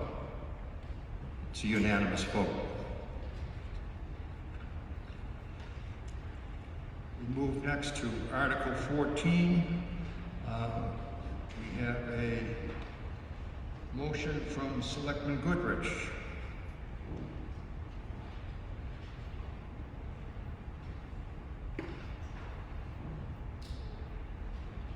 I move that the town authorize the South Shore Regional Vocational School District to incur debt in the amount of $18,960,537 under the authority of Mass General Law, Chapter 71, 16D, or any other enabling authority for the purpose of remodeling and making extraordinary repairs to its school building, which will extend the useful life of the school and support the required education program under the following terms. South Shore Regional Vocational Technical High School will use any and all monies borrowed to make extraordinary repairs and permanent improvements to its school building, and where necessary, remodel and expand its building footprint. Priority project determinations will include, but are not limited to, recommendations from its 2018 Facilities Master Plan as provided to the town. The terms of any agreement to incur debt or borrow monies under this article shall be approved by the school committee, and any sums borrowed pursuant to this article will be expended under the direction of the school committee. The monies received pursuant to this article shall be kept separate and apart from other school funds and may be expended by the school committee without further appropriation provided. However, that any balance remaining in such account at the close of a fiscal year shall remain in said account and may be expended for the upkeep and maintenance of any facility under the control of the school committee. And I further move that in accordance with Chapter 44, Section 20 of the general laws, the premium received by the district upon the sale of any bonds or notes thereunder, less any such premium applied to the payment of the cost of issuance of such bonds or notes, may be applied to pay projects project costs and the amount authorized to be borrowed for each such project shall be reduced by the amount of any such premium so applied. We have a second. We have a second. Recommendation from the Board of Selectmen, Mr. Goodrich. Thank you. This motion represents a commitment. Every student who wishes to attend a public school should have that right. It sounds simple. Across Massachusetts, over 3,200 students are on waiting lists for vocational high schools. Scituate's cost is about 7%, or about $1.3 million of this, and that's over 5 years. This has no impact on fiscal year 2020 because the regional high school must go to every town and ask them what I hope we will agree, that needed repairs, so students who wish to become electrical engineers and plumbers have that right. The fact that we may have students who wish to pursue these vocations but can't is a tragedy. If anyone has any time, they can look. As of right now, there's over 1,000 entry-level jobs needed to be filled in Plymouth County alone related to electrical engineering, plumbing, and HVAC. We've often said we support Scituate sailors. I hope tonight we can also support the South Shore Vikings. Thank you. We have a recommendation from the Advisory Committee, Ms. Seidel.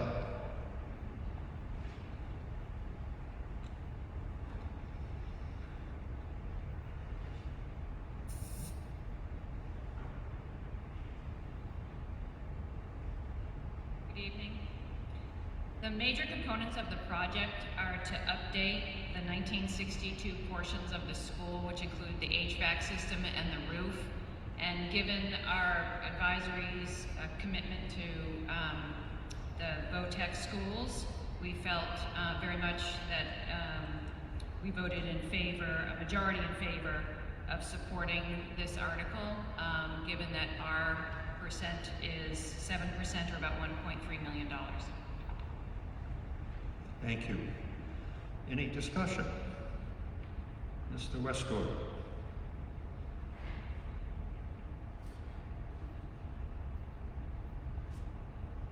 Mike Westord, 44 Amy's Way. I'll start this by saying I'm all for VOTEC, and I get they need improvements or whatever else.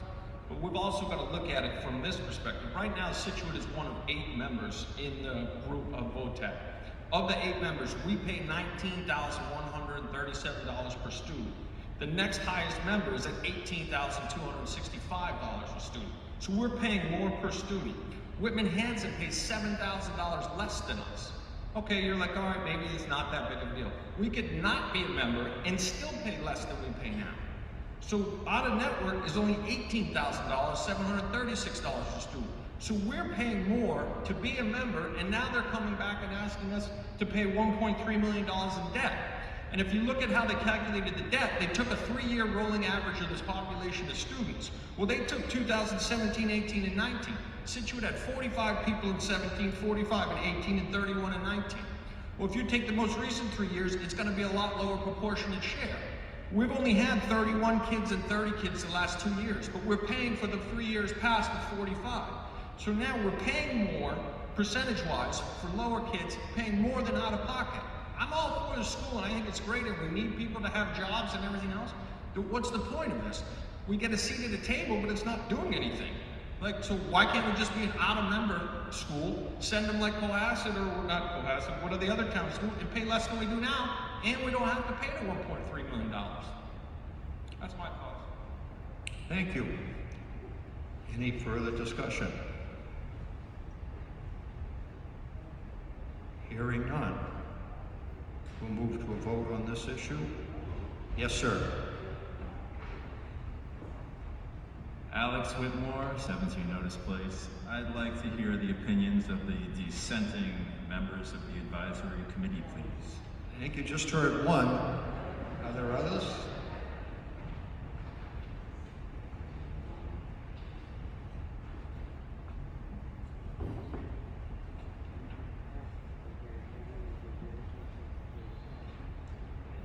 Good evening.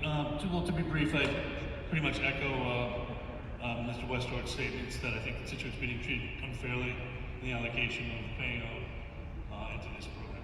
I am a supporter of VOTEC, but that said, I just think we're just being treated a little unfairly. See Mrs. Baker at the microphone. Hi, Val Baker, 77 Brook Street, Scituate. I really I hadn't looked at the whole warrant and hadn't realized this was on tonight's warrant. I understand that it looks unusual that students from Scituate are the cost per student from Scituate is more than it would be from Rockland, Hanson, the other 7 towns. The formula to determine the cost for regional schools is so entirely different from cities and towns. I'm wondering, is it possible to have Superintendent Hickey come and explain why that difference so that all those in attendance could understand? Sure. Superintendent Hickey? And I would just also like to add that South Shore Regional School is one of the jewels of the Scituate school system.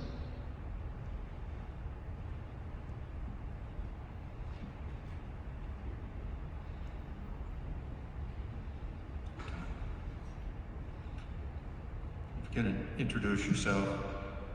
Thank you, Mr. Moderator. My name is Tom Hickey. I'm the Superintendent Director at South Shore Tech, and I'm glad for the opportunity to address you tonight. I've served as the superintendent for 10 years and have worked at the school for 27 years. Several very good points. Anything involving financial items should be unpacked thoroughly.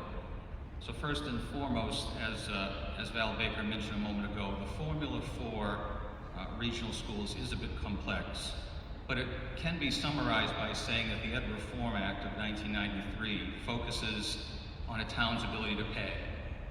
So the per pupil cost for Scituate and Cohasset and Norwell is more expensive than the per pupil cost for towns that are defined by the wealth method as being less affluent. Prior to 1993, it would have been even simpler. Total number of kids from your town in the numerator, total number of kids in the school in the denominator, without regard for a town's ability to pay. So in terms of the operating budget, in terms of how that's calculated, this has not been a recent calculation. This has been the case since the early 1990s. In terms of the calculation of Scituate's share for this debt authorization, we have a regional agreement that we most recently updated in 2018. But the regional agreement says that when you get a debt authorization approved by the 8 members of our district, you do a 3-year look back on enrollment, and it's fixed. And so at any one time when there's authorized debt, you go back 3 years, you look at the average enrollment. So this same formula is applied to all 8 of our communities. The statute that's referenced in the article, 7116D, says that we have to go to all 8 of our communities and get authorization to incur debt. So by developing a facilities master plan and by attempting to attack a lot of the smaller items, we've reached the point that we need our community's support to look at larger items. This will actually allow us to lower our capital budget. This year, our capital budget, within the assessment number that we bring our towns, is about $900,000. And that is because we have significant infrastructure needs, but we're at the point now where, as you heard referenced earlier by some of the remarks, we have roof, ventilation, the 1962 building was not sprinkled. We have original parts of the building that need to be updated. We do not need a new building. We need to push this building deeper into the 21st century. So I appreciate the continued support and the opportunity to say thank you for everything we've done up to this point. This authorization does not mean that we are borrowing the money all at once. It does not mean that we are going to not come back to our communities every year with a number that our communities have to afford. But by giving us the authorization, you give us the tools to be able to take on those larger projects and to make those necessary plans. And hopefully one day, after 6 or 7 years of trying now, we will be invited into an MSBA core program where we will gladly take money from outside of our district to help offset the costs. But in the meantime, I would appreciate your support and be happy to answer any further questions.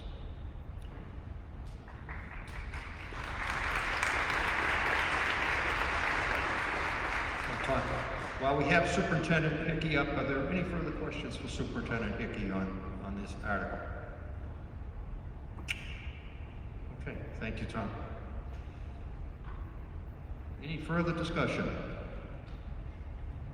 All right, if not, we will come to a vote. The vote is to approve the borrowing of funds for repairs and renovations at the regional high school. All those in favor say aye. Aye. Those opposed, no. I declare it a 2/3 vote. If 7 voters doubt that call, you can stand and we'll do a teller count. It's a 2/3 vote. Moving to Article 20, this is land acquisition, Chief Justice, Cushing Highway. Mr. Goodrich for the Board of Selectmen.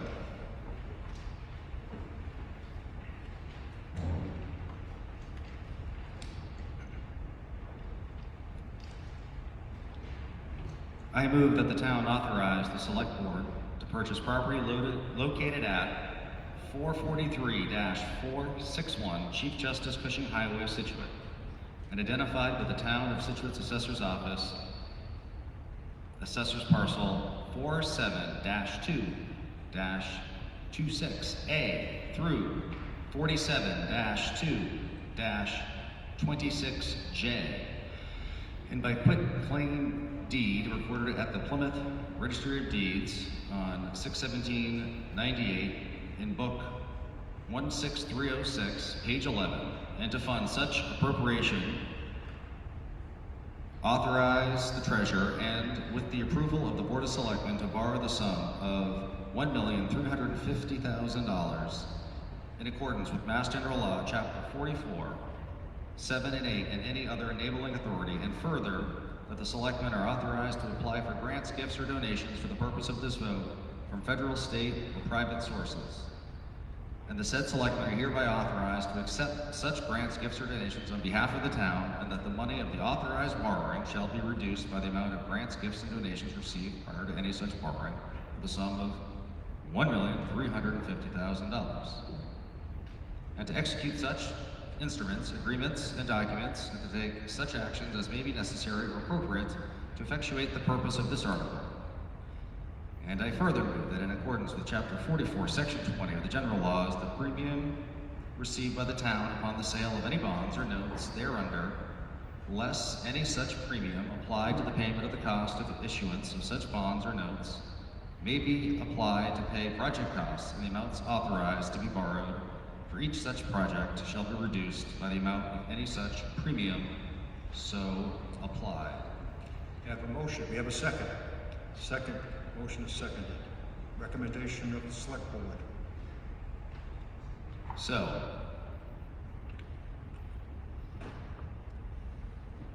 I rarely get nervous talking about something, but when it's so important, I beg for your patience. This parcel of land, right off of 3A, represents control and who should decide on what happens and how much we care about a watershed. This piece of property not only directly abuts, but goes right up to our drinking and water source.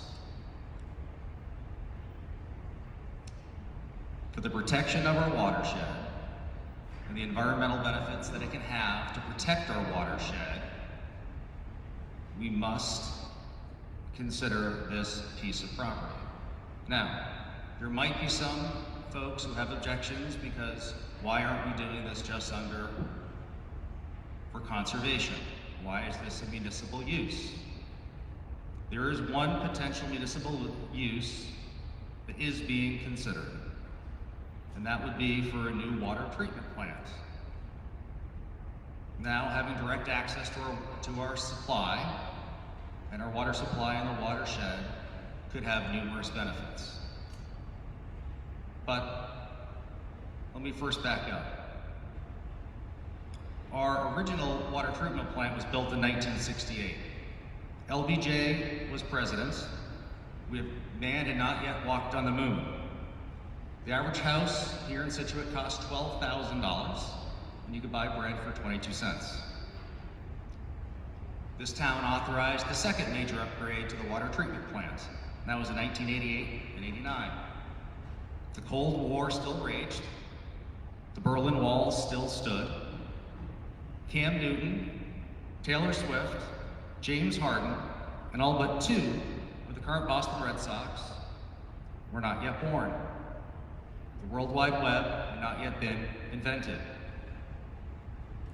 I say this not because our water treatment plant is old and needs upgrades. I say it because we don't do this very often. We don't look for parcels and build water treatment plants very often. And part of that is to make sure, in having a municipal use under this article, would at least allow the potential. There is no promise that the water treatment plant will be there. It is for us to investigate to see if it could, and that would possibly be the best location. Now, there are some benefits, possibly, that engineers and folks have looked in for that location. Let me first talk about some possible, again, because we don't own the property, and we can't investigate further, possible benefits. Because you can move to what's called a passive system and not an electrical one. Your water can then be drained and put in larger basins, not using electricity, possibly cutting electricity costs in half, saving over $100,000 a year. Chemicals, possibly through the same process, possibly using up to half of chemicals being reduced. Millions of gallons over the lifetime not going into our watershed. Having direct access and data to the water at that upper point with technology no one could dream of in 1968, never mind today, huge benefits. Also, having a larger footprint would help save the Little League field that's there. And also because of that, currently, when we treat our water, we have tens of thousands of gallons currently that go into our sewer system.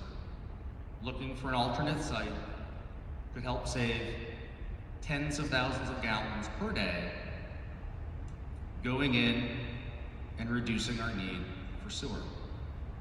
Again, it's the potential.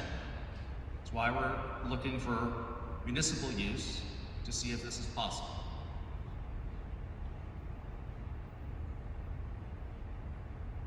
The need for us to protect this watershed is immense, and I hope you'll consider passage of this article. Thank you. Have a recommendation from the advisory. Ms. Seidel.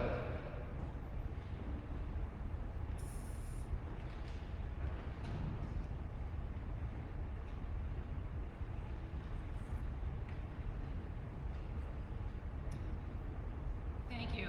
So the 15 acres are on Route 3A by the reservoir. They were on the open market for about 6 months at about $1.5 million cost. And it was was going to be developed back in, it was being considered to be developed back in the spring of 2020. As mentioned, this land is currently not under any protective restrictions precluding it from being developed, although the acreage is in the water resource protection area with the existing topography conveying stormwater directly to the reservoir. The town did do a third-party assessment of the value at $1.35 million, and the advisory council voted a majority in favor, 8-1, in support of purchasing the 15 acres at $1.35 million. Thank you. Further discussion?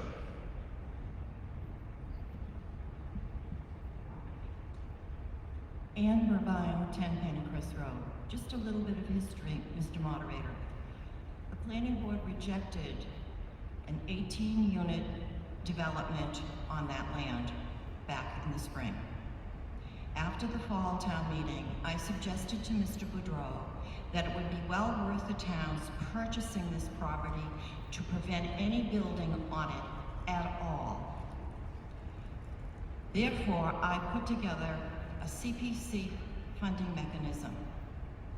And then all of a sudden, come March, it was decided that maybe we need to put a water treatment plant, maybe, on that property.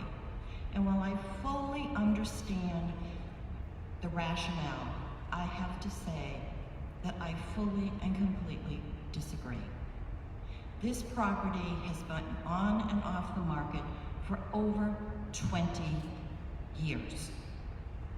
We need to purchase it. The money was available through community preservation, and then the select board in executive session decided to go forward to look at this property for municipal purposes, possibly. I really, truly think that this would be a mistake. That $1.35 million may be better served spent somewhere else. And frankly, if I had to choose between water and a baseball field, I would choose water. Therefore, I strongly urge you not to vote for this article and allow the Community Preservation Committee to purchase this property and keep it forever as open space, which is where it should be. Thank you. Thank you. Mr. Boudreau. What Mrs. Burbine failed to tell everybody is I received a phone call from a company in New York that wanted to purchase this property to do a Cohasset-like Avalon project of over 300 units on this property. If we do not purchase this property tonight for municipal purposes, there is no CPC article to purchase it. This property will go back on the market and will be able to be sold to the highest bidder.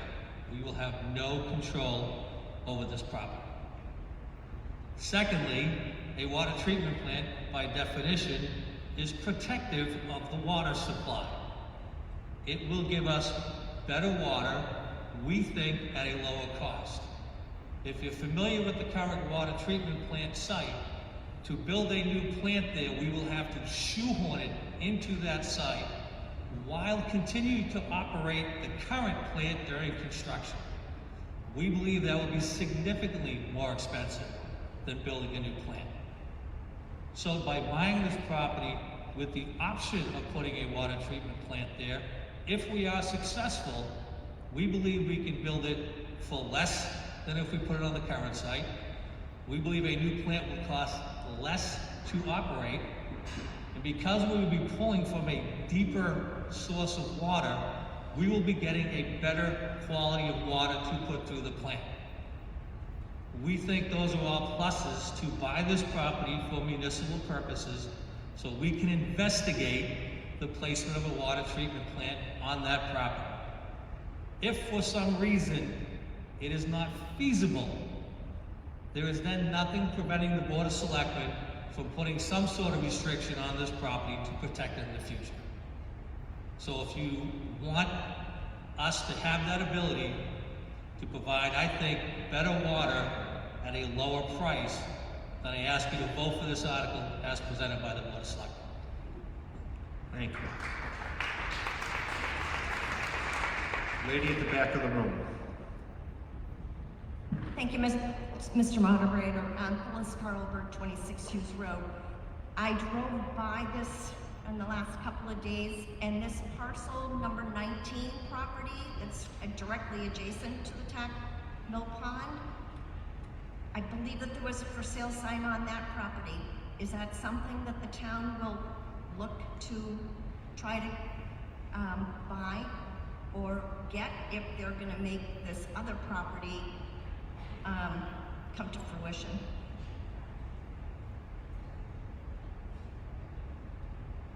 Have a comment on the question? I have not seen that that's for sale. I mean, obviously, we could look into that because it would be nice to control it, but the issue would be we have no mechanism right now that we could purchase that. We would need a subsequent town meeting to appropriate funds for that, but we could always look into it. But it is not part of this purchase right now. Will the town keep their eyes open on this property? Because I think that that would be beneficial if you're going to spend money on the rest of it. We keep our eyes open on every piece of property we think might be beneficial. Thank you. Scott Greenbaum, 40 David Road. Is there anything that would prevent, if the water treatment plant didn't go there, the town selling to CPC the property so we could put it into that type of receivership? Is there any legal thing that would trip us up? You know, in the future, if these plans don't work out?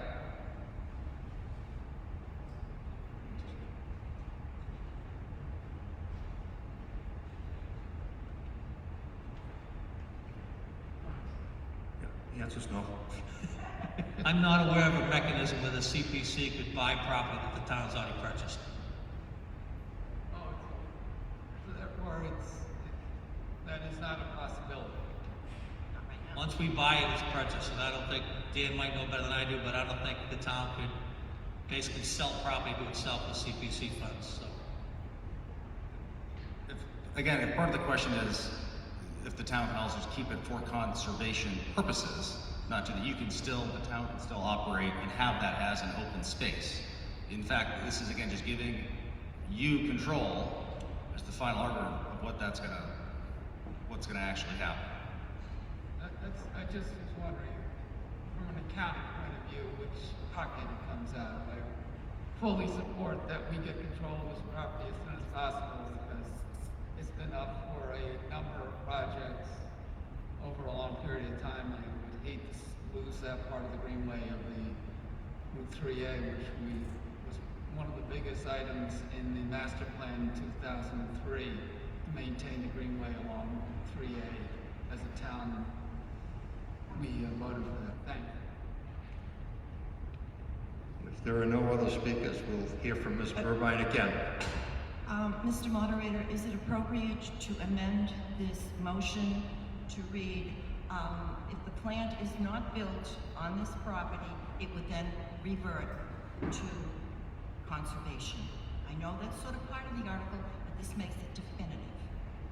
I would not accept that amendment because I think it's beyond the scope of the article. I don't think someone at home looking at the warrant could anticipate from what's in the article here that there'd be a restriction on the property. Thank you. Further discussion? Hearing none, this requires a 2/3 vote. All those in favor of the purchase say aye. Those opposed, say no. It's a unanimous vote. Moving now to Article 23, which is a general bylaw, amendment of the waterways bylaw. Ms. Curran.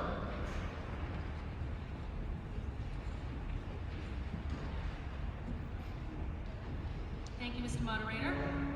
I move that the town amend section 30920-B, mooring permits of the general bylaws, by inserting the words, quote, other than the town of Scituate, quote, at at the beginning of the second paragraph and amend the title of section 30930 by deleting the word decks and replacing it with the word docks, and further to strike the first sentence in section 30930-B and replace it with, quote, no person shall tie or secure any boat to any town-owned dock, pier, or float without first obtaining a tie-up permit from the harbor master, unquote, as printed in the warrant.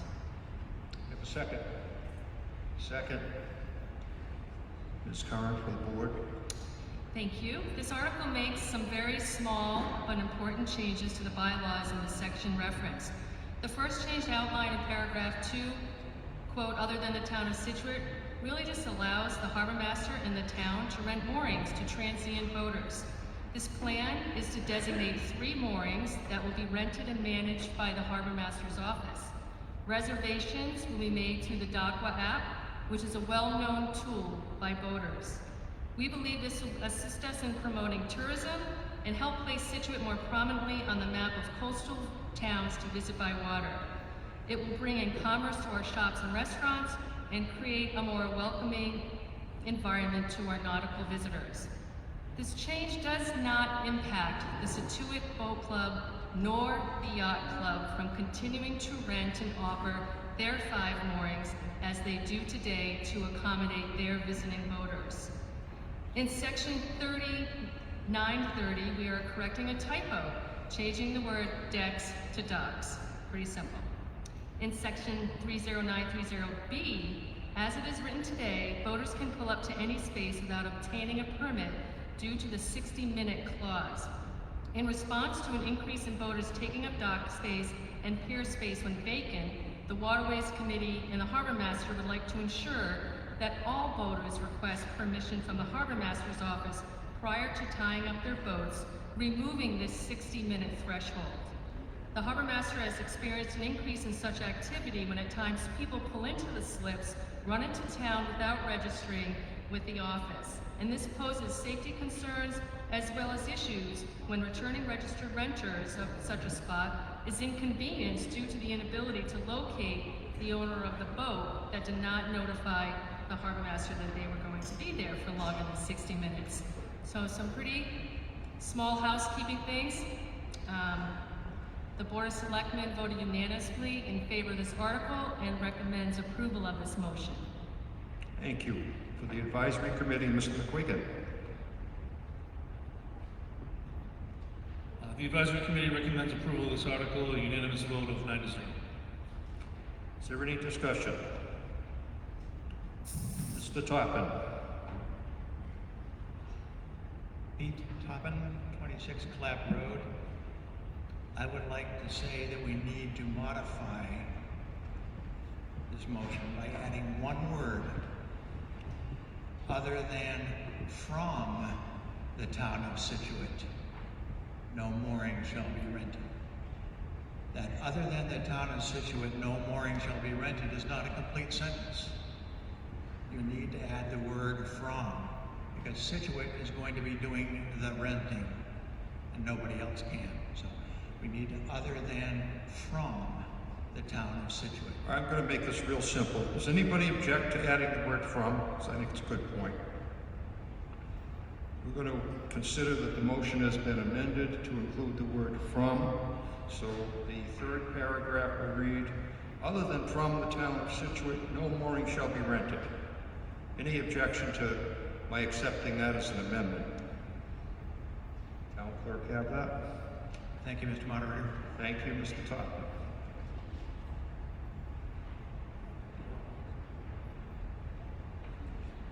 Board of Selectmen happy with that? Okay. Save us some time. Mrs. Kalberg. Thank you, Mr. Moderator. Phyllis Perlberg, 26 Hughes Road. 4 years ago on the Waterways Committee, there was a thorough updating of the Waterways rules and regulations. They hired Mr. Cristello back in January of 2017, who was an excellent choice, actually, as he had been a town administrator, so he certainly knew about the town regulation side of everything. And secondly, in his favor, he was a mariner who brings his boat to Scituate quite often in the summer times. At the end of his they hired him as a consultant to go through all of these things, and his recommendations I'm going to read to you. The town does not operate a launch service. Launch services in Scituate Harbor are provided by private businesses and boat clubs. There are existing services. They appear to provide efficiently, effectively, and adequately serve the needs of the boaters. Providing additional launch service is not a line of business that the town needs to enter. The town does not also need to provide transient moorings to boaters. Transient mooring services in Scituate Harbor are provided by these private businesses and clubs. The existing services appear to provide efficiently, effectively, that's another whole, I'm sorry. But the boaters that I spoke to indicate a high level of satisfaction with the current services provided. I want to also note that when the Army Corps of Engineers dredged the harbor back in the 70s, it was very clearly stated that you are not allowed to rent a mooring in this harbor. Nobody can. The clubs don't rent moorings. They provide a service for somebody sitting on a mooring that was offered to them. And the other thing with the town getting into a mooring service or rental, which is prohibited, the people that have these moorings out in the harbor own all of the gear. The town owns the space, the swing space that the boats go through. That's private property, not to be used by the town, if they think that they could probably do something like that. And I think that plenty of the people that have been on these lists for all the different lengths for boats should be very upset if the town's going to take over moorings. And I understand that you maybe have 5 already. But I really think that this is something that a consultant was paid good money to make recommendations, and the town really does not need to get into it. If you're looking for funding to help the money out in the harbor, we have 2 different boat marinas that do not physically support themselves. They're the cheapest thing in the harbor, the cheapest things in the South Shore. They could bump their rates up $50 a foot at these marinas and fund themselves. Thank you.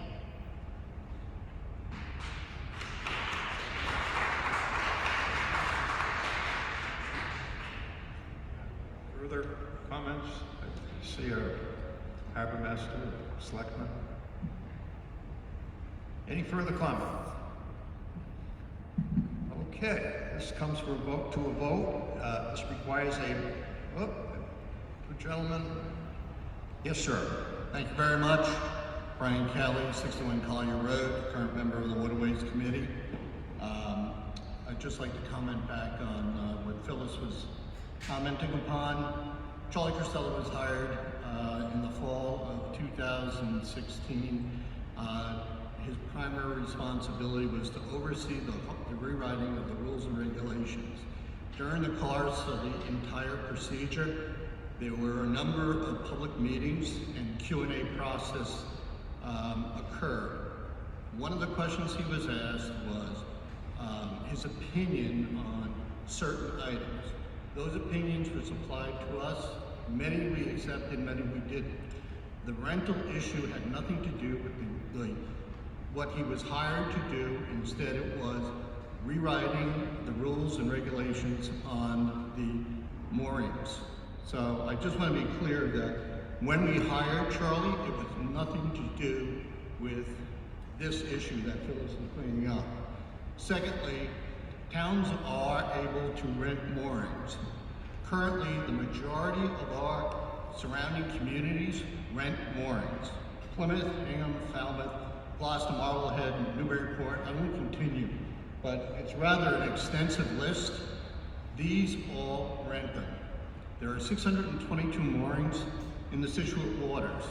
We're looking to provide free moorings for the master to be able to rent. That represents less than 0.5%. 99.5% of the moorings will still be available for the public use. So the net of this is not an effort by the harbor master, the waterways, or the town to get into the mooring rental business. It's to be able to drive additional revenue into the town. The current mooring service providers cannot advertise, the town can. So the net of this thing is, it's to drive additional revenue for the town of Scituate. It is not to get into the business. I just wanted to clear up some of those issues. Thank you. Thank you. Yes, sir. Hi, Bob Elwick, 107 Oceanside Drive. Concerned about the impact of the small business that is currently in the business of moorings in the town of Scituate. It sounds like the town is going to put this business out of business. And I'm a little concerned about that because we hate to see any small business being put out of business. And that looks like what might happen here. I'm a little concerned about that.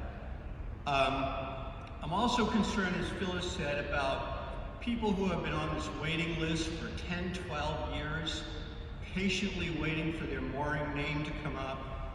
And now there are fewer moorings that are going to be available for those people, and therefore they're going to be waiting several more years for their mooring to come up to them. And that's also another problem that I envision.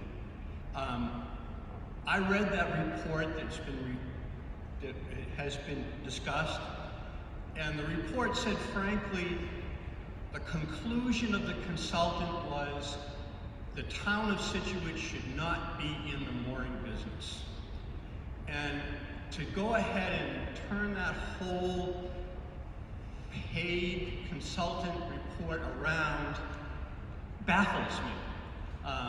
Perhaps before we go ahead and say, yeah, the town should be in the mooring business, maybe we need to revisit this consultant report. Maybe we should ask for another consultant report to see if that situation has changed at all.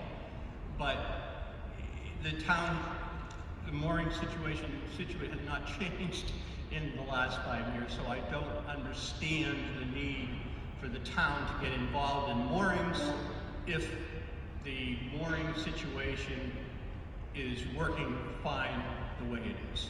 Thank you. Thank you. Steve, pull back. I'll recognize the lady in the back first. Repeat last. Freya Schlegel, 9 Westgate Lane. I move the question.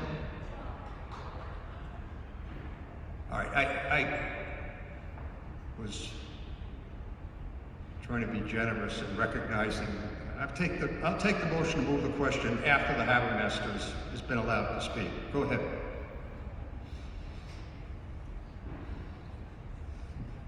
I'm Mike Gibbons from the Waterways Commission, and we did look at this very carefully, the rental of moorings over a period of years, and we did consider the consultant's report from 2017 as part of our look at the whole thing, and we also provided a lot of that input back to the consultants during 2017 on what was happening in the harbor, and a lot more of the focus of that study was on other areas of the harbor, not so much mooring rental, although there was a small piece of it that the consultant did put in there.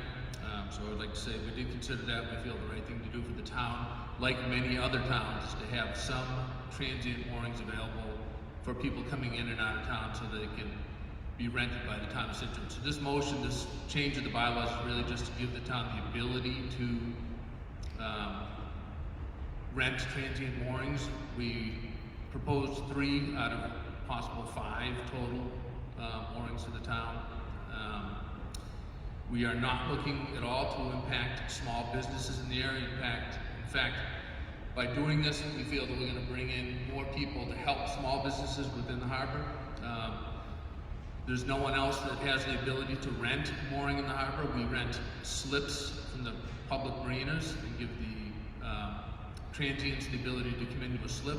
We also, and we've done that for years as a town, this motion here really gives us the ability to give up to 5 moorings, 3 currently that we're looking at, to be transient moorings for the town to use.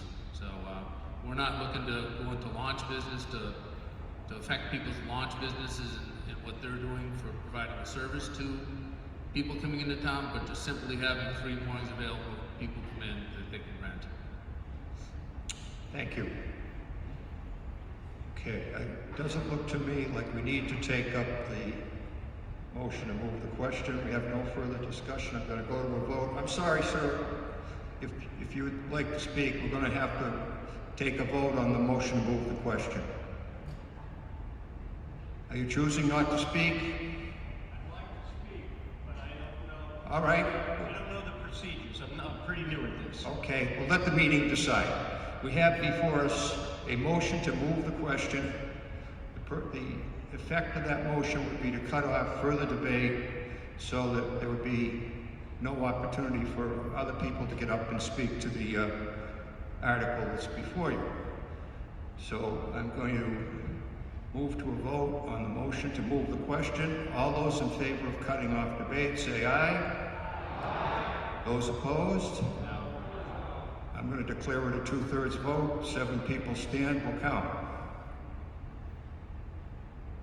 It's a 2/3 vote. That brings us, I'm sorry, what that means is debate has been ended on this article as a result of the vote by the voters. Now, we'll move to a vote on whether to approve the amendments to the article, including the word "from" that was added. And this requires a majority vote.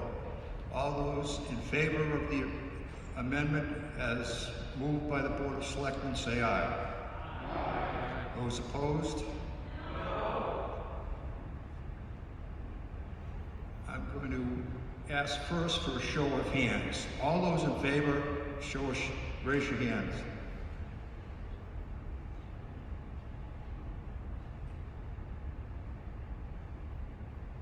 Those opposed, please raise your hand. I'm going to declare this a majority vote. 7 people stand, we'll count it. Okay, it's a majority vote, the amendment is approved. Next article is a general bylaw amendment on water conservation. We have a motion from the Board of Selectmen. Mr. Goodrich.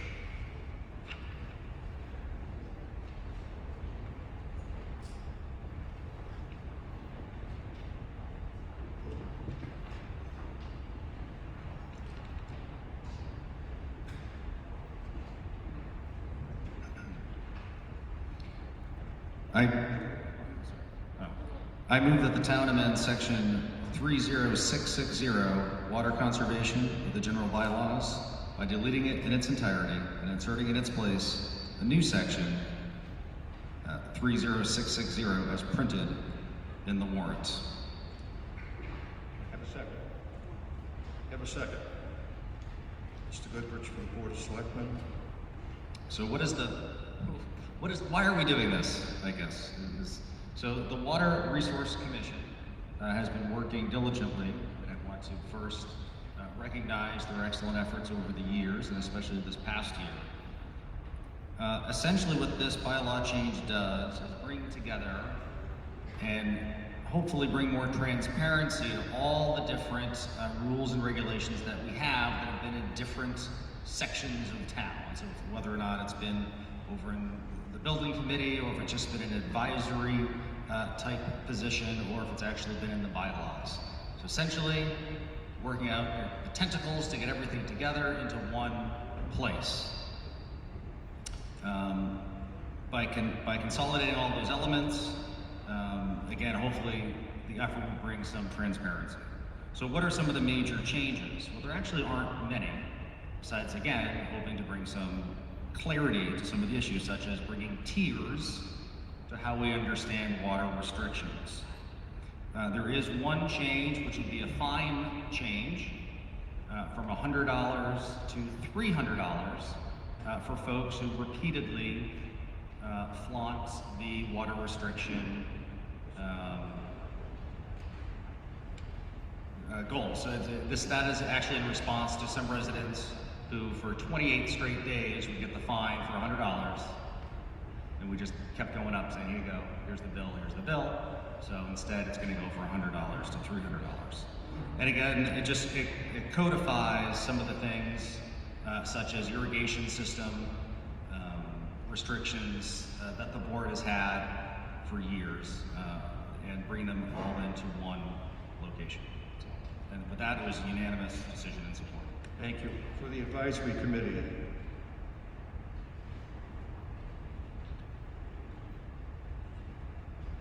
My notes say that Mr. Gilmore and Mr. Kelly is going to tell us what the advisory committee recommended.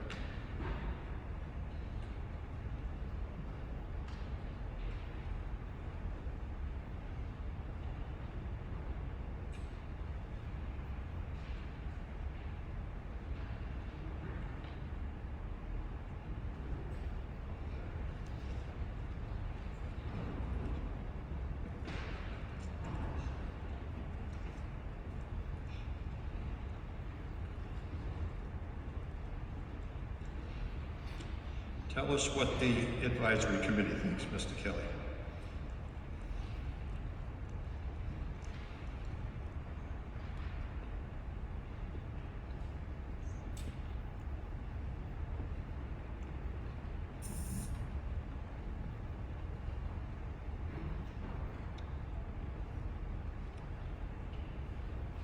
Well, it's preaching to the choir, talking about water being the new gold.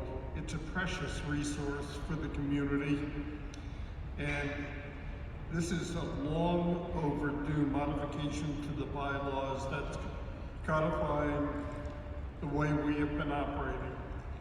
The advisory committee debated this and voted in majority to support this article 8-1. Thank you. Any discussion of the proposed amendment for water conservation?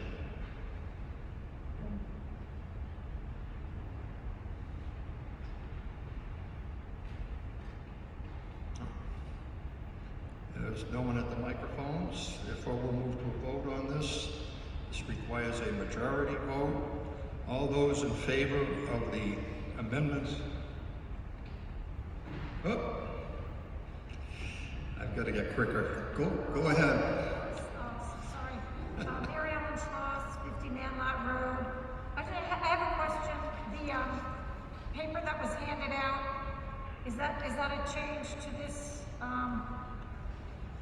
article, motion article 30? I'm sorry, I don't know what you... Okay, so it was a... Yeah, I believe you're thinking of Article 30. If you're talking about a handout. I'm on the wrong article. All right, sorry. Further discussion? Yep, Darren Swain, 22 Gannett Pasture Lane. I guess water has been a hot topic. We are a coastal town, and there are some items of non-essential use which impact me, and I think probably a lot of others that I'd at least like looked at. The lawn's one thing. I lost my lawn last year, but that's fine. We are a coastal community, so I have a boat. I'd launch it in the town dock or at their launch, bring it back to my house, and it's unfortunate that after doing that, it's expected that you can't use any water to wash down your trailer, your boat, etc. It's something that you have a lot of passion, brings a lot of pride. The other aspect is, sorry, really? I can hear myself, sorry. All right, let's start over. So, water is, obviously tough here. Been here since 2014. Last year, I, like many people, we lost our lawn. Everyone puts a lot of time and effort into keeping their appearance or, neighborhood clean, looking good. Some items that are non-essential, such as washing vehicles, boats, except at commercial car washes, I guess is something that impacts me, and I would think a lot of other people as a coastal community that use water as a resource, use the public ramps, bring a boat back to your house. You'd like to be able to take care of the asset that you have or that you're using. To be able to take care of it, you need to use water to do that. Another item is, at least for me, is a vehicle. Something that I care for, and to have months at a time go by where you can't touch it, I think is a big thing. Non-essential things that I would consider are non-essential is like exterior power washing of brick walkways, exteriors of commercial buildings, sidewalks, etc. Things that can really, go by without needing to be touched. Another aspect is well usage. I don't know what the town's stance is on that for private residences. I've heard that it's difficult to get wells, but I haven't looked into that and wanted to see if that's something that could be incorporated into this, as highlighted how that's treated. Thank you. Thank you. Next gentleman. Jim Galinsky from 30 Hollitt Street. My biggest concern about water conservation problems and these regulations, which are better by increasing the fines, is enforcement. I'm a walker, I walk every day, and during this past summer, I saw violation after violation from people watering or cleaning off their driveways, to people putting in sod lawns in the middle of August with sprinklers going on at noon. And I'm sure everybody's seen them. And the water department is just overwhelmed. They just don't have the manpower to enforce this. Supposedly, even the person who rode around at 3 a.m. in the morning to catch those people who decided to put their sprinklers on at 3 a.m. in the morning, so they thought they could violate the policies. So these are great, but unless there's going to be some consistent enforcement, I don't know how much is going to change. Thank you. Yes.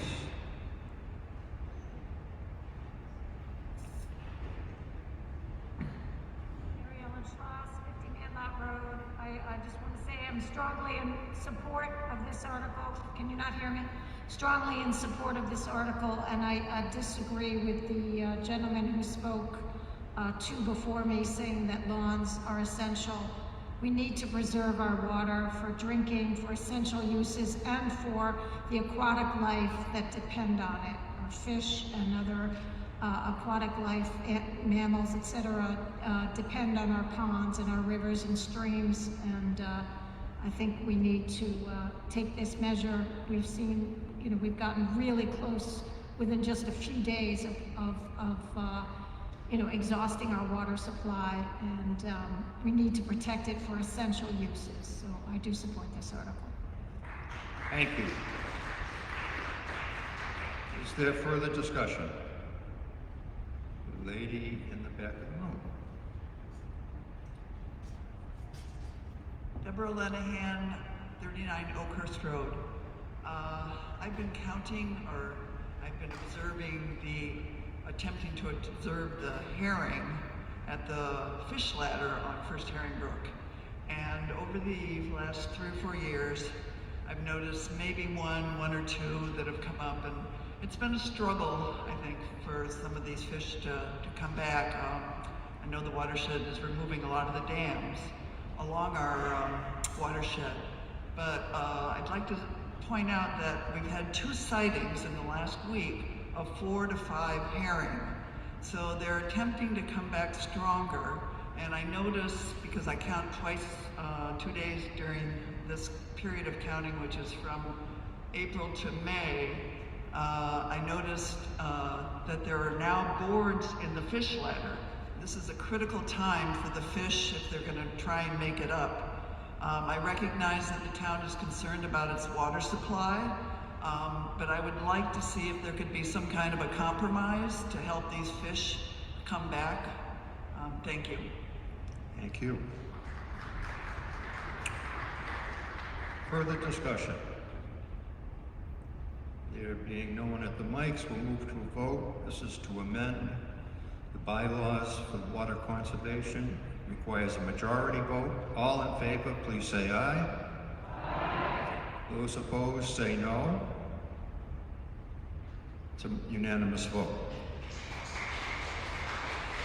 We move next to Article 25, which is a zoning bylaw amendment. Hear from the Board of Selectmen first with a motion.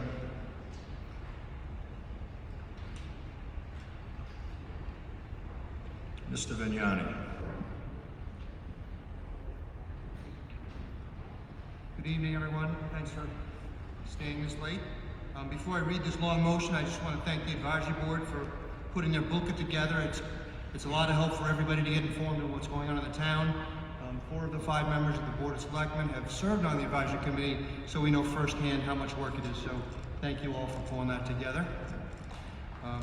I now will read you the motion on a zoning bylaw amendment for North Scituate, Village Center, and Neighborhood District VCN and VCN housekeeping.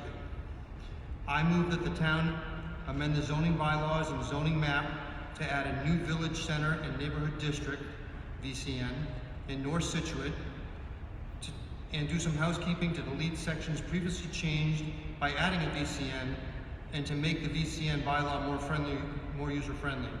All references below refer to the sections of the zoning bylaw. Section 17, amend all sections. Change all references throughout the bylaw according from general business district to business. Section 18, amend all sections, remove harbor business, HB, commercial C, and residential multifamily RM districts throughout the bylaw accordingly. Section 19, amend all sections, change Board of Selectmen throughout and replace with Select Board throughout the bylaw accordingly. Section 20, item 20, Section 200, definitions. Amend the definitions of cottage court, delete the number of bedrooms. Number 21, Section 310, types of districts. Add a new Village Center and Neighborhood District to include North Scituate and SV and its sub-districts. Section 320, location of districts. Clarify the location of the district map by adding current zoning map dated April 8, 2019 and add previously approved Hummerock Village Overlay Business District at the special town meeting November 5, 2019 and add North Scituate Village Center and Neighborhood District to its sub-districts. Section 420, Table of Use Regulations. Amend the table to include titles of the districts for the Village Center and Neighborhood Districts by adding a title Greenbush-Driftway Gateway District to the table and add North Scituate Village, NSV, and its sub-districts and use to the table of uses. Section 490, Plan Development District. Delete Section 490 Plan Development Districts in its entirety as it was previously replaced at the annual town meeting of April 9th, 2019 and the special town meeting of November 2019 and the Village Center and Neighborhood Districts, Greenbush-Driftway Gateway District. Section 560, Business Overlay District. Remove all reference to North Scituate as a Village Business Overlay District and its boundaries, uses, and requirements. Number 26, amend Section 580 and add North Scituate Village, NSV, and its sub-districts as a new Village Center and Neighborhood Districts, VCN, with requirements and design development standards. Update Greenbush-Driftway allowed building types in the VCN district in Table 1 and Table 2, and delete the maximum dwelling units per building under bulk standards. Number 27, Section 720, Common Driveways, correct standards of review listed in 720 from section 770.5 from 770.6. Section 750, design review for business, commercial, mixed use, and multifamily development, reorganized to make more user-friendly by separating design standards and design guidelines and adding a new North Scituate VCN to be included in the building types and design standards and the building activations encroachments, delete ordinances in figure 12, building activation encroachments, and replace with bylaws. Number 29, section 751, low impact development standards, amend the sections 751.3B4 to add as applicable for use of native landscaping and delete the excess words the maximum in section 751.3H.1. Section 753, public realm standards, update table 1, public realm standards to clarify street width components and sidewalk components. Number 31, amend section 754, fair housing and affordable standards, delete sentence on bedrooms in section 754.6. And lastly, amend section 760, parking, clarify parking to so use of table 1 and table 2 is clarified, and update table 2 for restaurant use, and delete places of assembly in table 2. Motion, we have a second. Have a second. Board of Selectmen's recommendation.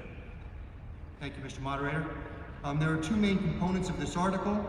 The first is changing the designation of the North Scituate Village District, making it similar to the Green Bit District. The main benefit of this is adding design standards. North Scituate will have two sub-districts, the inner area, which will include mixed-use buildings, which is mostly the commercial area of North Scituate, and it will have an outer area, which will mostly be the outside of the commercial area, which will include multifamily structures. And the second issue is just the house cleaning adjustments that are being made, which make our map consistent with our bylaws. The select board voted unanimously 5-0 in favor of this motion. Thank you. Up next, a recommendation from advisory. Thank you, Mr. Moderator. The advisory committee voted unanimously 9-0 in support of these housekeeping and technical amendments to the town zoning bylaws. Thank you. Thank you. We also, for a zoning amendment, require the recommendation after hearing from the planning board. Chairman Burbine, I'm going to ask, before you begin to introduce the members of the planning board. Members of the planning board, first and foremost, Karen Joseph, who we could not operate without her. She is absolutely tremendous. And then we have, and I'm having a senior moment because I'm standing in front of all of you, Steve Pritchard, Patty Lambert, Ben Bornstein, and somewhere there was Rebecca Lewis is around, and Bob McLean. He's over there too. And Thank you. there's me. Okay? You have a recommendation. Excuse me? You have a recommendation for? Yes. The planning board hereby reports that in accordance with Mass General Laws, Chapter 40A, a public hearing was held on this article on February 11th, 2021. Thank you. 2021, and the hearing was closed. On March 25th, 2021, the board voted unanimously to support passage of the article at the April 12th, 2021 annual town meeting. The changes to the zoning map and the zoning bylaw will allow for development in the North Scituate area to follow new zoning that will replace the existing village business overlay district, business and commercial zones in the North Scituate area. The new zoning has two sub-districts that will promote traditional development patterns and allow for mixed use, multifamily housing, quality open spaces, complete streets, and a vibrant pedestrian environment in the area. The zoning is based on the Greenbush Driftway Village Center and Neighborhood District and the North Scituate Vision Plan, and included a series of public meetings that the Economic Development Commission and Planning Board held to receive public input. Existing zoning districts and overlay districts for water supply and environmental protection will be maintained. The zoning also incorporates provisions from Chapter 358 of the Acts of 2020. Minor housekeeping changes are included so that the zoning map correlates with the zoning bylaw. The planning board supports this article, and this article requires a 2/3 vote. Thank you.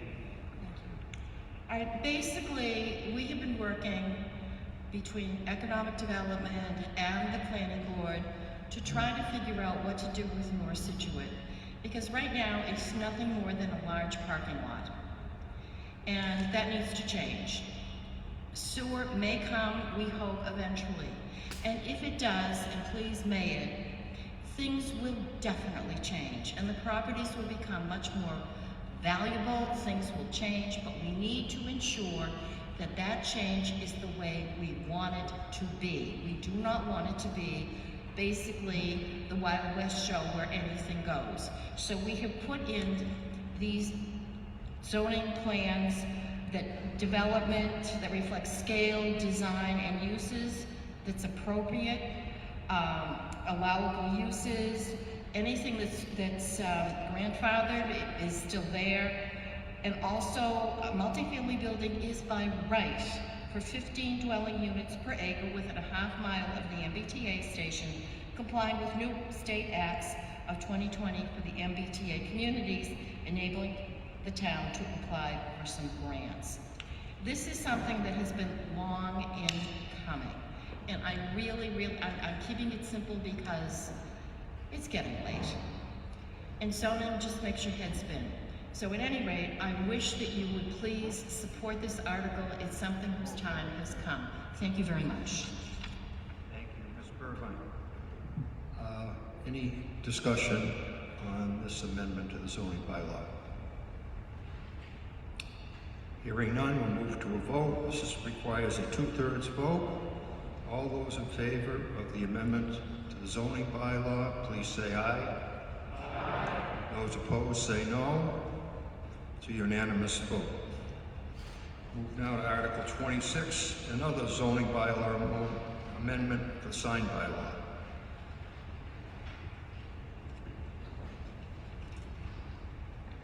Mr. Goodrich.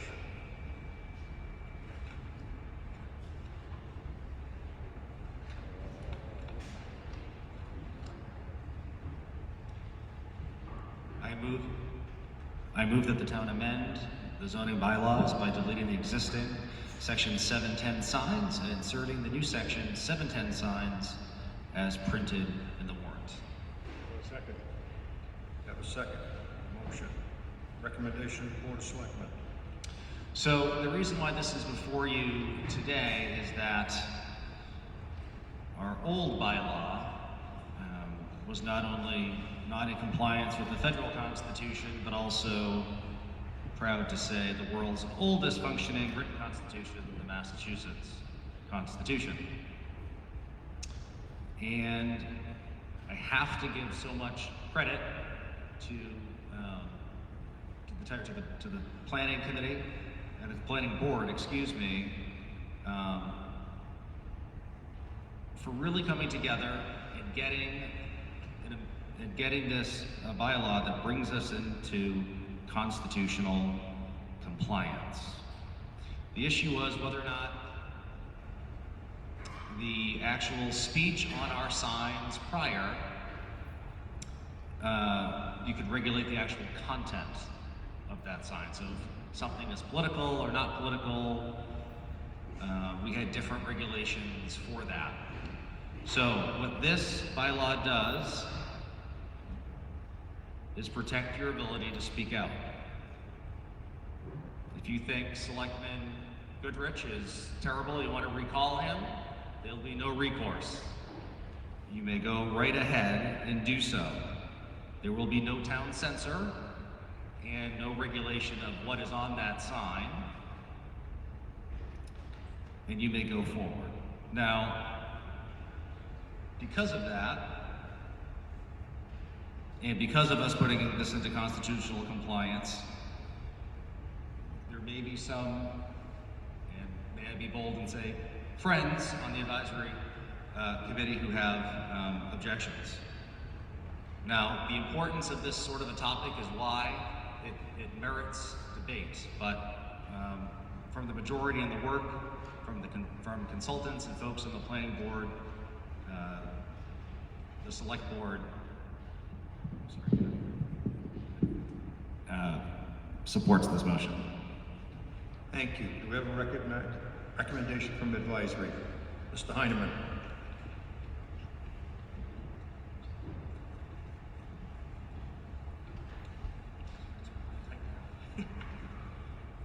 Good evening again.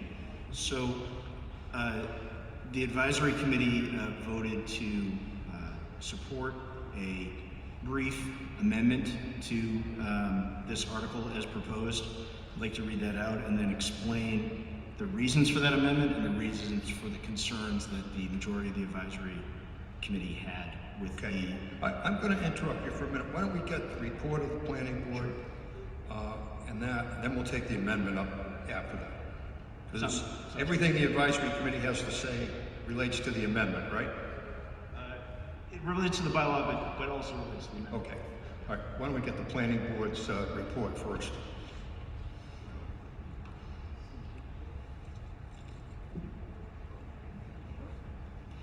Thank you, Mr. Moderator. The Planning Board hereby reports that in accordance with Mass General Laws, Chapter 40A, a public hearing was held on this article on February 11th, 2021, and closed on the same day on March 25th, 2021. The Board voted unanimously to support passage of the article at the annual April 12, 2021 meeting. The changes to the sign bylaw are a necessary legal adjustment to the bylaw to comply with current case law. Definitions, prohibited signs, temporary signs, and maintenance of signs has been added in addition to clarifications for regulation of signs in residential and commercial districts. The Planning Board supports this article. This article requires a 2/3 vote. Thank you. Basically, the current bylaw is unconstitutional and illegal with current case law, Reed versus Gilbert, U.S. Supreme Court decision, as it regulates sign content, i.e. political signs, church and civic group signs. Sign content cannot be regulated. What can be regulated are size, dimensions, location and placement, the number of signs per lot, temporary signs, and length of time, public health, safety, and welfare, and aesthetics. Amendments to the current bylaw include: the bylaw has been reorganized to make it easier to use, the definitions, the prohibited signs, temporary signs, and maintenance. The building commissioner is the enforcing agent. Temporary signs have a 60-day time period and are exempt from permitting with 4 per lot, 6 square feet size limit, and no more than 4 feet in height from ground level. Signs cannot be on town property, cannot obstruct visibility. Signs must be on private property, minimum 10 feet from edge of pavement of street or sidewalk. It is a liability to the town to have private signs in the public right-of-way, as they can potentially obstruct sight lines and hinder pedestrian passage. And we did hear from our chief of police, who concurs that signage that blocks visibility, particularly on curbs or intersections, could be problematic. Thank you. Thank you. Now, I understand we have a motion to amend, and this is made by Mr. Heineman, but supported by a vote of the advisory committee. That's correct. And if I may, Mr. Moderator, I'd like to describe the advisory committee's concerns with the bylaw as it's written in the booklet now, and then describe the amendment, if that's okay. All right. Why don't we get the motion to amend first? Okay, sure. So the amendment would be as follows, in 3 parts. In section 710.3D on page 67, it would remove that Part D regarding sign waivers. On page 69, in section 710.6B, it would change 10 feet to 5 feet. And in Part E, 710.6 Part E, it would change 60 days to 120 days and remove the final sentence regarding the Board of Appeals waiver process. Okay. Okay. All right, we have a motion to amend as just described by Mr. Heineman. Next step would be for you to explain the motion and the reasons behind it. Thank you, Mr. Moderator. The advisory committee is in complete agreement with the planning board and the board of selectmen regarding the unconstitutional nature of the current zoning bylaw regarding signs. There's no debate about that. The issues are three specific ones that were the concern of the majority of the advisory committee by a vote of 8-1. And those concerns were particularly regarding how this bylaw would affect political signs. Now, the bylaw is, particularly with respect to temporary signs, would affect all different types of signs, not just political signs. You know, a sign from a painter when they, paint your house and put up their sign, a contractor, etc. The concern was about, in particular, in the first part of the amendment regarding the Zoning Board of Appeals' ability to waive restrictions on temporary signs. And the concern is not based in any way on the current membership of the Zoning Board of Appeals, but a future Zoning Board of Appeals could, for example, waive the time limit for one political party's temporary sign and not another. I would certainly hope that a future board would not do that. I don't have a concern that the current board would do that, but this bylaw, if it is not amended, would allow the Zoning Board of Appeals to do that. We believe that is wrong and contrary to the concept that we're trying to protect here of the First Amendment. Regarding the second part of the proposed amendment, from 10 feet to 5 feet, the concern there was, again, primarily related to political signs in that there are many areas in town where there are stone walls within 10 feet of the road. So effectively, if you have a stone wall and it's within 10 feet of the road and you have a sign behind that and no one can see it, effectively your desire to show support for a political candidate or any other thing to show that a contractor worked on your house is effectively limited because no one can see that sign. We think 5 feet is a reasonable distance and does not, immediately impact sight lines, etc., and does not create a safety concern. And finally, and perhaps most importantly, in Part E, 710.6 Part E, as it's currently written, it's for 60 days. In many years, when there is a state primary and a general election, this, as currently written without the amendment, would require a sign from a candidate who won the primary in September to take it down for a few days and then put it back up, because otherwise it would not comply with the 60-day limit. We think this is ridiculous, frankly. And we think, 120 days is a reasonable time frame. Now, what is not addressed with 120 days, I think, which is particularly relevant, especially in the past year, is Black Lives Matter signs, thin blue line signs, whatever your political persuasion may be.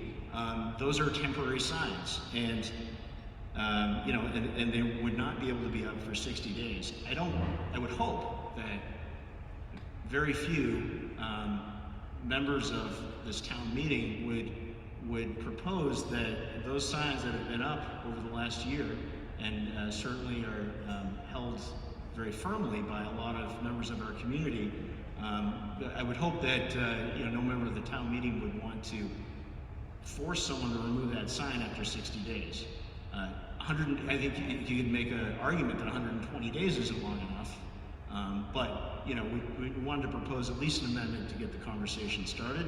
And we think it's a reasonable middle ground. But to sum up, I think these are reasonable amendments. There's no question that it's reasonable to have some limitations on signs. There's no question in my mind anyway.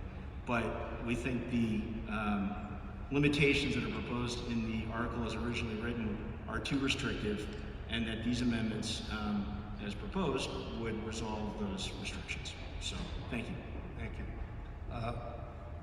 Is there further discussion? What you have before you at the moment is the motion to amend, the main motion. Is there any discussion on the motion to amend? Hearing none, this requires a majority vote to amend as recommended by Mr. Heineman. All those in favor of the amendment say aye. Aye. Those opposed say no. We have a majority. I declare that to be a majority vote, and the motion is amended. Now, as amended, is there discussion on the motion before you? Hearing none, we will go to a vote on the motion to amend the bylaw with the amendment, and this will require a 2/3 vote. All those in favor of the amendment to the zoning bylaw with the amendment on the floor, say aye. Aye. Those opposed, say no. It's a unanimous vote. The bylaw is amended. We move next to Article 27, which is the last zoning bylaw amendment. We have Selectman Curran, Select Person Curran, Select Board Member Curran, with a motion from the board. Thank you, Mr. Moderator. I move that the town amend the zoning bylaws by adopting the language as printed in the warrant to provide that fair housing and affordability standards should apply to all projects with more than 5 units in all districts. Have a second? Motion is seconded. Recommendation of the Board of Selectmen.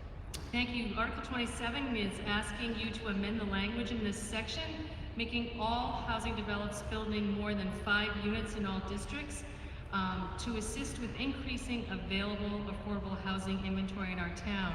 Today, we have approximately only about 5% of our housing inventory is affordable. We continue to make small steps, but this is an attempt to accelerate that process and try to create more affordable units when builders come into town. The board unanimously approves this article and recommends approval of this motion. Thank you. Recommendation from the advisory committee. Ms. Petro. Hi, the advisory supports bylaws change. There were 2 members who were concerned that the requirement might deter some potential developers, but the advisory committee supported it overwhelmingly by 7 votes to 2. Thank you. Planning board.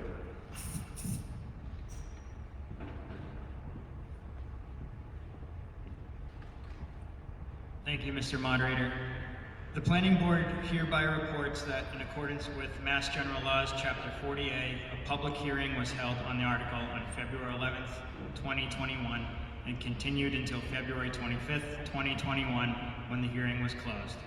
On March 25th, 2021, the Board voted unanimously to support passage of the article at the April 12th, 2021 annual town meeting.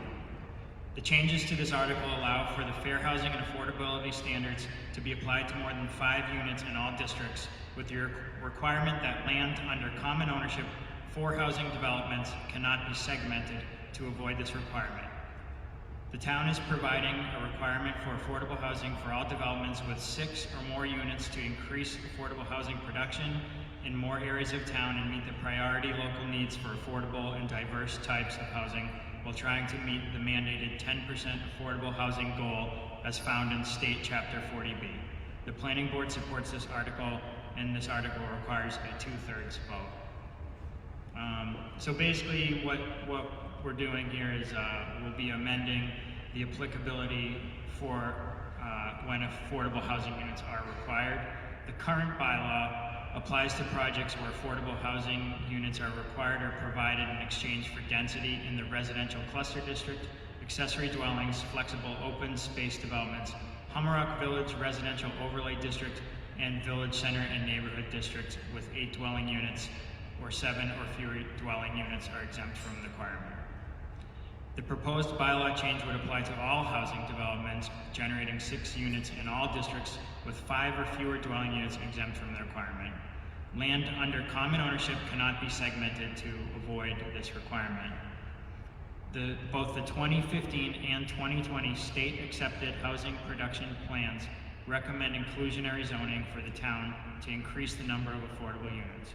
And as was said earlier, the town is currently at 5.1% for the subsidized housing inventory, where the state mandates 10%. Thank you. Thank you.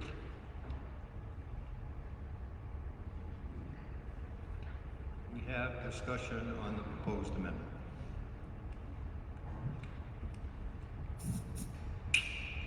No one's at the mics, therefore we'll go to a vote. This is a zoning amendment, requires a 2/3 vote. All those in favor of the amendment, please say aye. Those opposed, say no. It's a unanimous vote, the bylaw is amended. Last but not least, we have Article 30, which is a water conservation and rebate program. And this is brought by petition, and we have the petitioner approaching the microphone with a motion.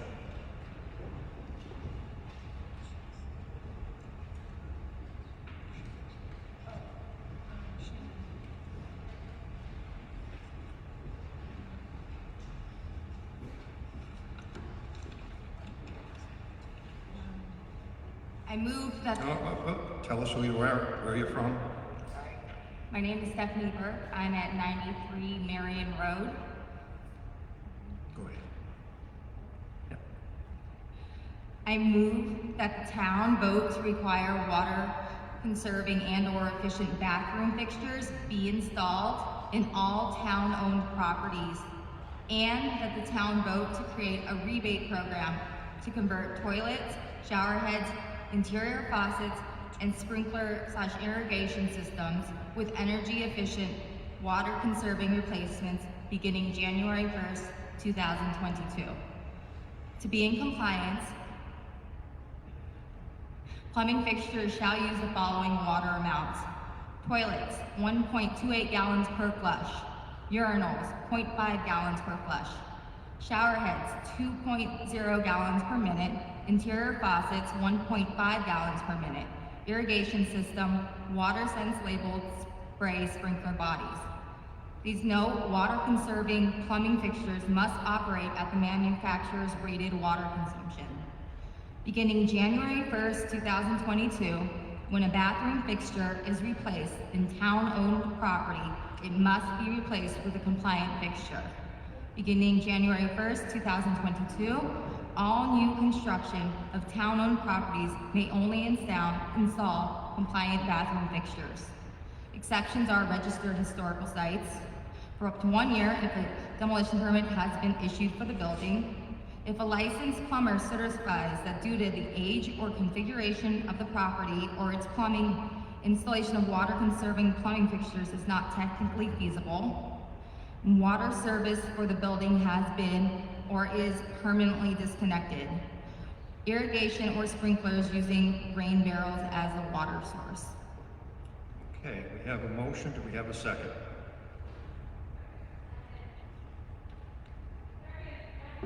Okay, we have a motion. The motion is seconded. You have the first crack at discussion. So why do we need this to pass? Last September, when we hit severe drought status, it was said that it's not a supply problem, it's a demand problem. We are currently at level 2 of 4 for drought levels, and today, at our COVID update report, we were told that we may have to enact water restrictions sooner. In the end, as we heard earlier today, the water restrictions are not going to help us demand less water because people are still choosing to violate the mandates. However, if we vote for this, these technological assisters, as I like to call them, will help us demand less water, as that is what they are designed to do. What we also need to consider is that even if we had a reservoir that was 100% full during the months we need it to be, conservation is needed now to lessen the burden on our system. The more we conserve, the less consumption, the less demand, and the more resources to address the other visible and more publicized water issues you see being complained about. If we can do our part on our end to conserve, they can begin to make improvements on their end. Just a quick little savings at hand. If we could convert a toilet for a family of 4 from 3.5 gallons to 1.28, that's equal to it's over 16,000 gallons per family. For a family of 4, if we were to offer a $100 rebate per se, 500 families would equal a total of $50,000 for over 8 million gallons of water saved. But the important thing to remember is that 10 years later, when we've saved 81 million gallons of water, we will still have only spent $50,000. Now this is for residential. The town mandates are necessary as well. The largest uses of water in education facilities are restrooms, approximately 45%, with the next closest being landscaping at 28%. Replacing one urinal that needs to be replaced with a water sense labeled fixture instead of the federal requirement would save us 4,600 gallons per year. If we were to switch one of those toilets out and make sure that we switch to a water sense labeled product instead of the federal guidelines of 1.6, 20 flushes would save us 3,600 gallons per year in a school. I've spoken to several towns across Massachusetts, and one of the critiques of my rebate program was that it was not laid out or defined, and this was intentional. Several towns across Massachusetts have created water rebate programs for various reasons. Either they've received funding, they've made it a priority, or they were mandated to. They vary in how they're funded, how much is given for each fixture, how many residents apply, etc. I did not want to force the town to create a program that would not work for us or that we did not have the money to fund. My goal is simply to have our elected water commissioners prioritize conservation and create a rebate program because of the success of these programs have been proven. This is an opportunity for us, the citizens, to exercise our power as a legislative body and vote to prioritize water conservation. Thank you. Thank you. We have next. Why don't we take the advisory committee's recommendation next?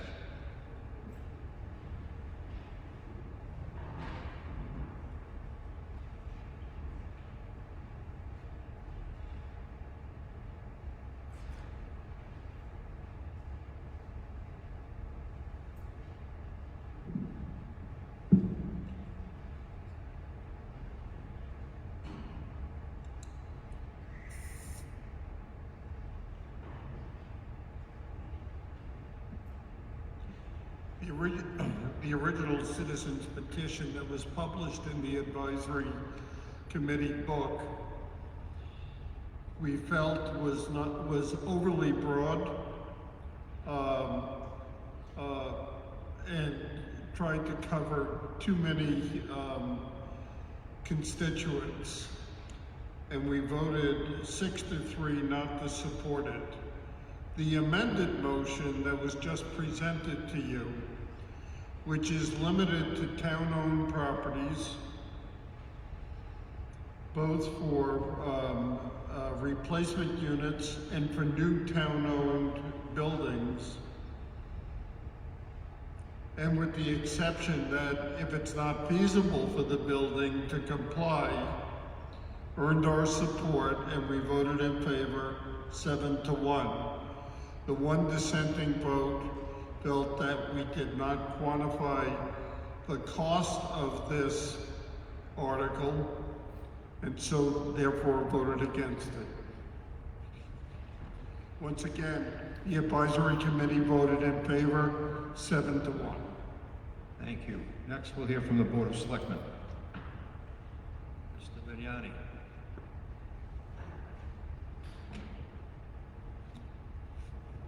Thank you, Mr. Moderator.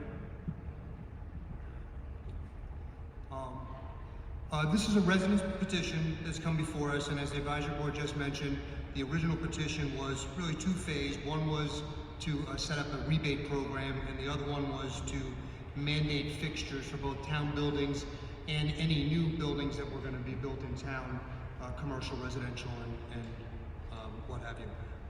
And as the advisory board just mentioned, for that original one, the board voted 4-1 against the article. Since then, the petitioner has given us an revised one, which you just heard, and that came before us, and we discussed it a little bit right before our meeting tonight. And I want to thank Mrs. Burke for bringing this before us, because it's a great initiative. It's a great idea.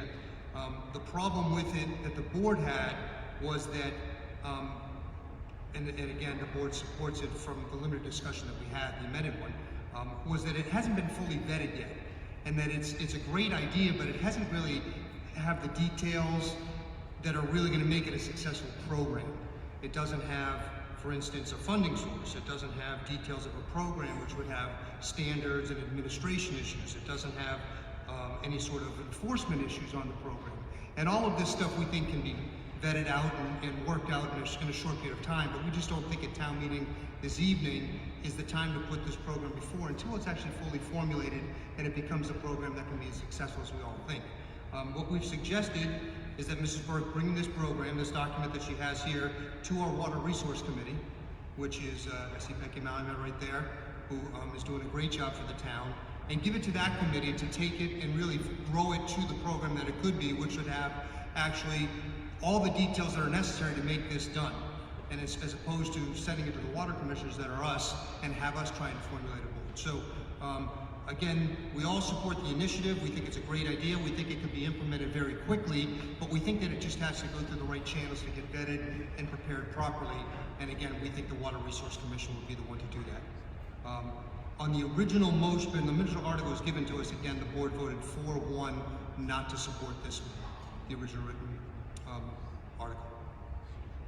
Thank you. Further discussion? Yes, ma'am. Mary Ellen Schloss, 50 Manlot Road. I just wanted to make one suggestion on the wording, whether or not we vote on this tonight or at a later time, but just on the third paragraph in this revision where it says to be in compliance, plumbing fixtures shall use the following water amounts. I would just suggest that we reword that to say shall use no more than the following water amounts, because obviously you might have fixtures that are more efficient and you wouldn't want to preclude those. It's probably obvious, but I don't think it hurts to add that. That's all. Thank you. Yes, sir. Hi, I'm Matt Rustica from 432 Country Way. It's my first Scituate town meeting today, so I had to say something. I have two very brief comments. So for some time I worked at the state overseeing the Mass Save program, and it is true, I can tell you from experience that the cheapest resource is the one that you never use. So I just want to say I'm in full support of this rebate program, such as it might be when it's adopted.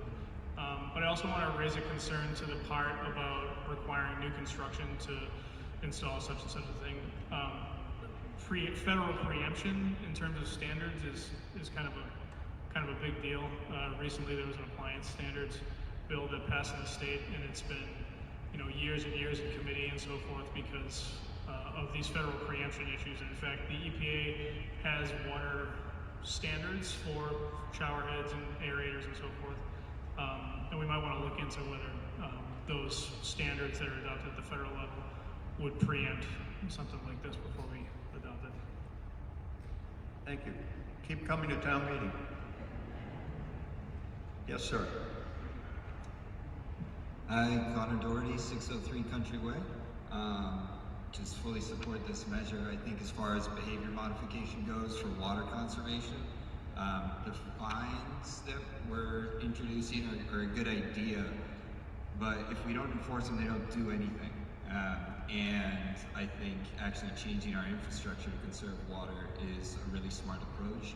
Also, I know the board is concerned about funding the rebate program. We can enforce those fines. I think we probably get like $10,000 a day in June and July alone. Thank you. Any further discussion? Hearing none.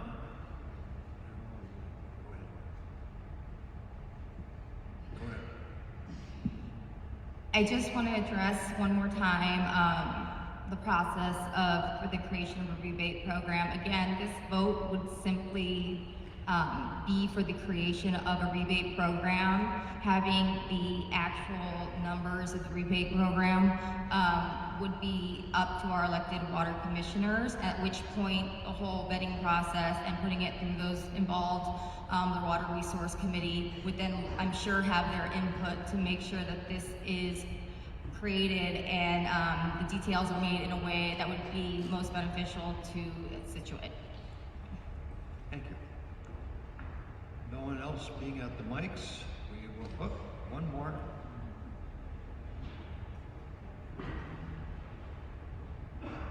Hi, Jackie Thornton from 7 Crescent Ave, Scituate. I guess I wanted to say that as Ms. Berg pointed out, that the vote is less about what the rebate program actually is, because I think a lot of people here probably aren't super qualified to decide what that rebate might be, and I want to leave that to the people who are better at deciding what that would be. I think our job is to think about how important it is to enact this and how soon it needs to happen. And I haven't really heard a lot of discussion about climate as I've been listening tonight, but as a younger person who's just starting to kind of see like the effects that our lack of action has done in the world, I'm really just for doing things efficiently and swiftly. So I worry that if we elect to wait on this a little bit longer to work out the details outside of town meeting and then come back with a proposal as opposed to voting something in and having it be set up for people to rework after it's been voted upon and passed by us. I worry that we're just losing time. So I'm really in favor of this. I think this is an awesome initiative that Ms. Burke has worked really hard on. And yeah, I would just ask that everybody be cognizant of how much time we really have to be making those changes. And I guess during a pandemic, it seems like time goes on. But you know, every day that passes, we're wasting water and adding to some of the water conservation problems and the problems that we have in our town, because even in my 20 years of being alive, I mean, when I was a kid, we weren't really having problems with drought so often every single year, and it seems to be sooner every year. And that concerns me. And I'm sure people who are a lot older than me have seen that change as well and have been seeing it for longer, seeing that pattern. So I like this. I think this is awesome. Thank you, Stephanie. Thank you. Gentleman in the blue jacket. Darren Campbell, 57 Acorn Street. I want to say that of course I support incentivizing in all ways conservation of water. I'm not entirely clear about, as a voter, what I'm voting on. I don't understand the economic impact to me right now as a taxpayer. I think it's a good initiative, and I think I'd be all for looking into how to develop a program that's going to incentivize people to conserve water. I'm not so sure about compelling or mandating private residences to install certain fixtures per se, but I do think incentivizing good stewardship is a good idea. I don't really understand exactly what this article would entail. I think it's something that would be good to have more discussion about and to develop a more specific plan, but I just don't understand really what the impact would be to me if we vote this in tonight. Thank you. Lady at the center mic. Ann Burbine, 10 Pennycrest Road. I move the question. Motion to end debate. This is not debatable. The yea vote will terminate debate and have us go to a vote on the motion. All those in favor of moving the question say aye. Opposed? Okay, that brings us we've moved the question. It brings us to the motion. The motion is as it was presented. It requires a majority vote. All those in favor say aye. Those opposed say no. I'm going to declare that a majority vote. 7 voters, 1 stand. We can count. It's a majority. Okay, we don't have 7 voters. It's a majority vote. The resolution is passed. Take a motion to dissolve the meeting.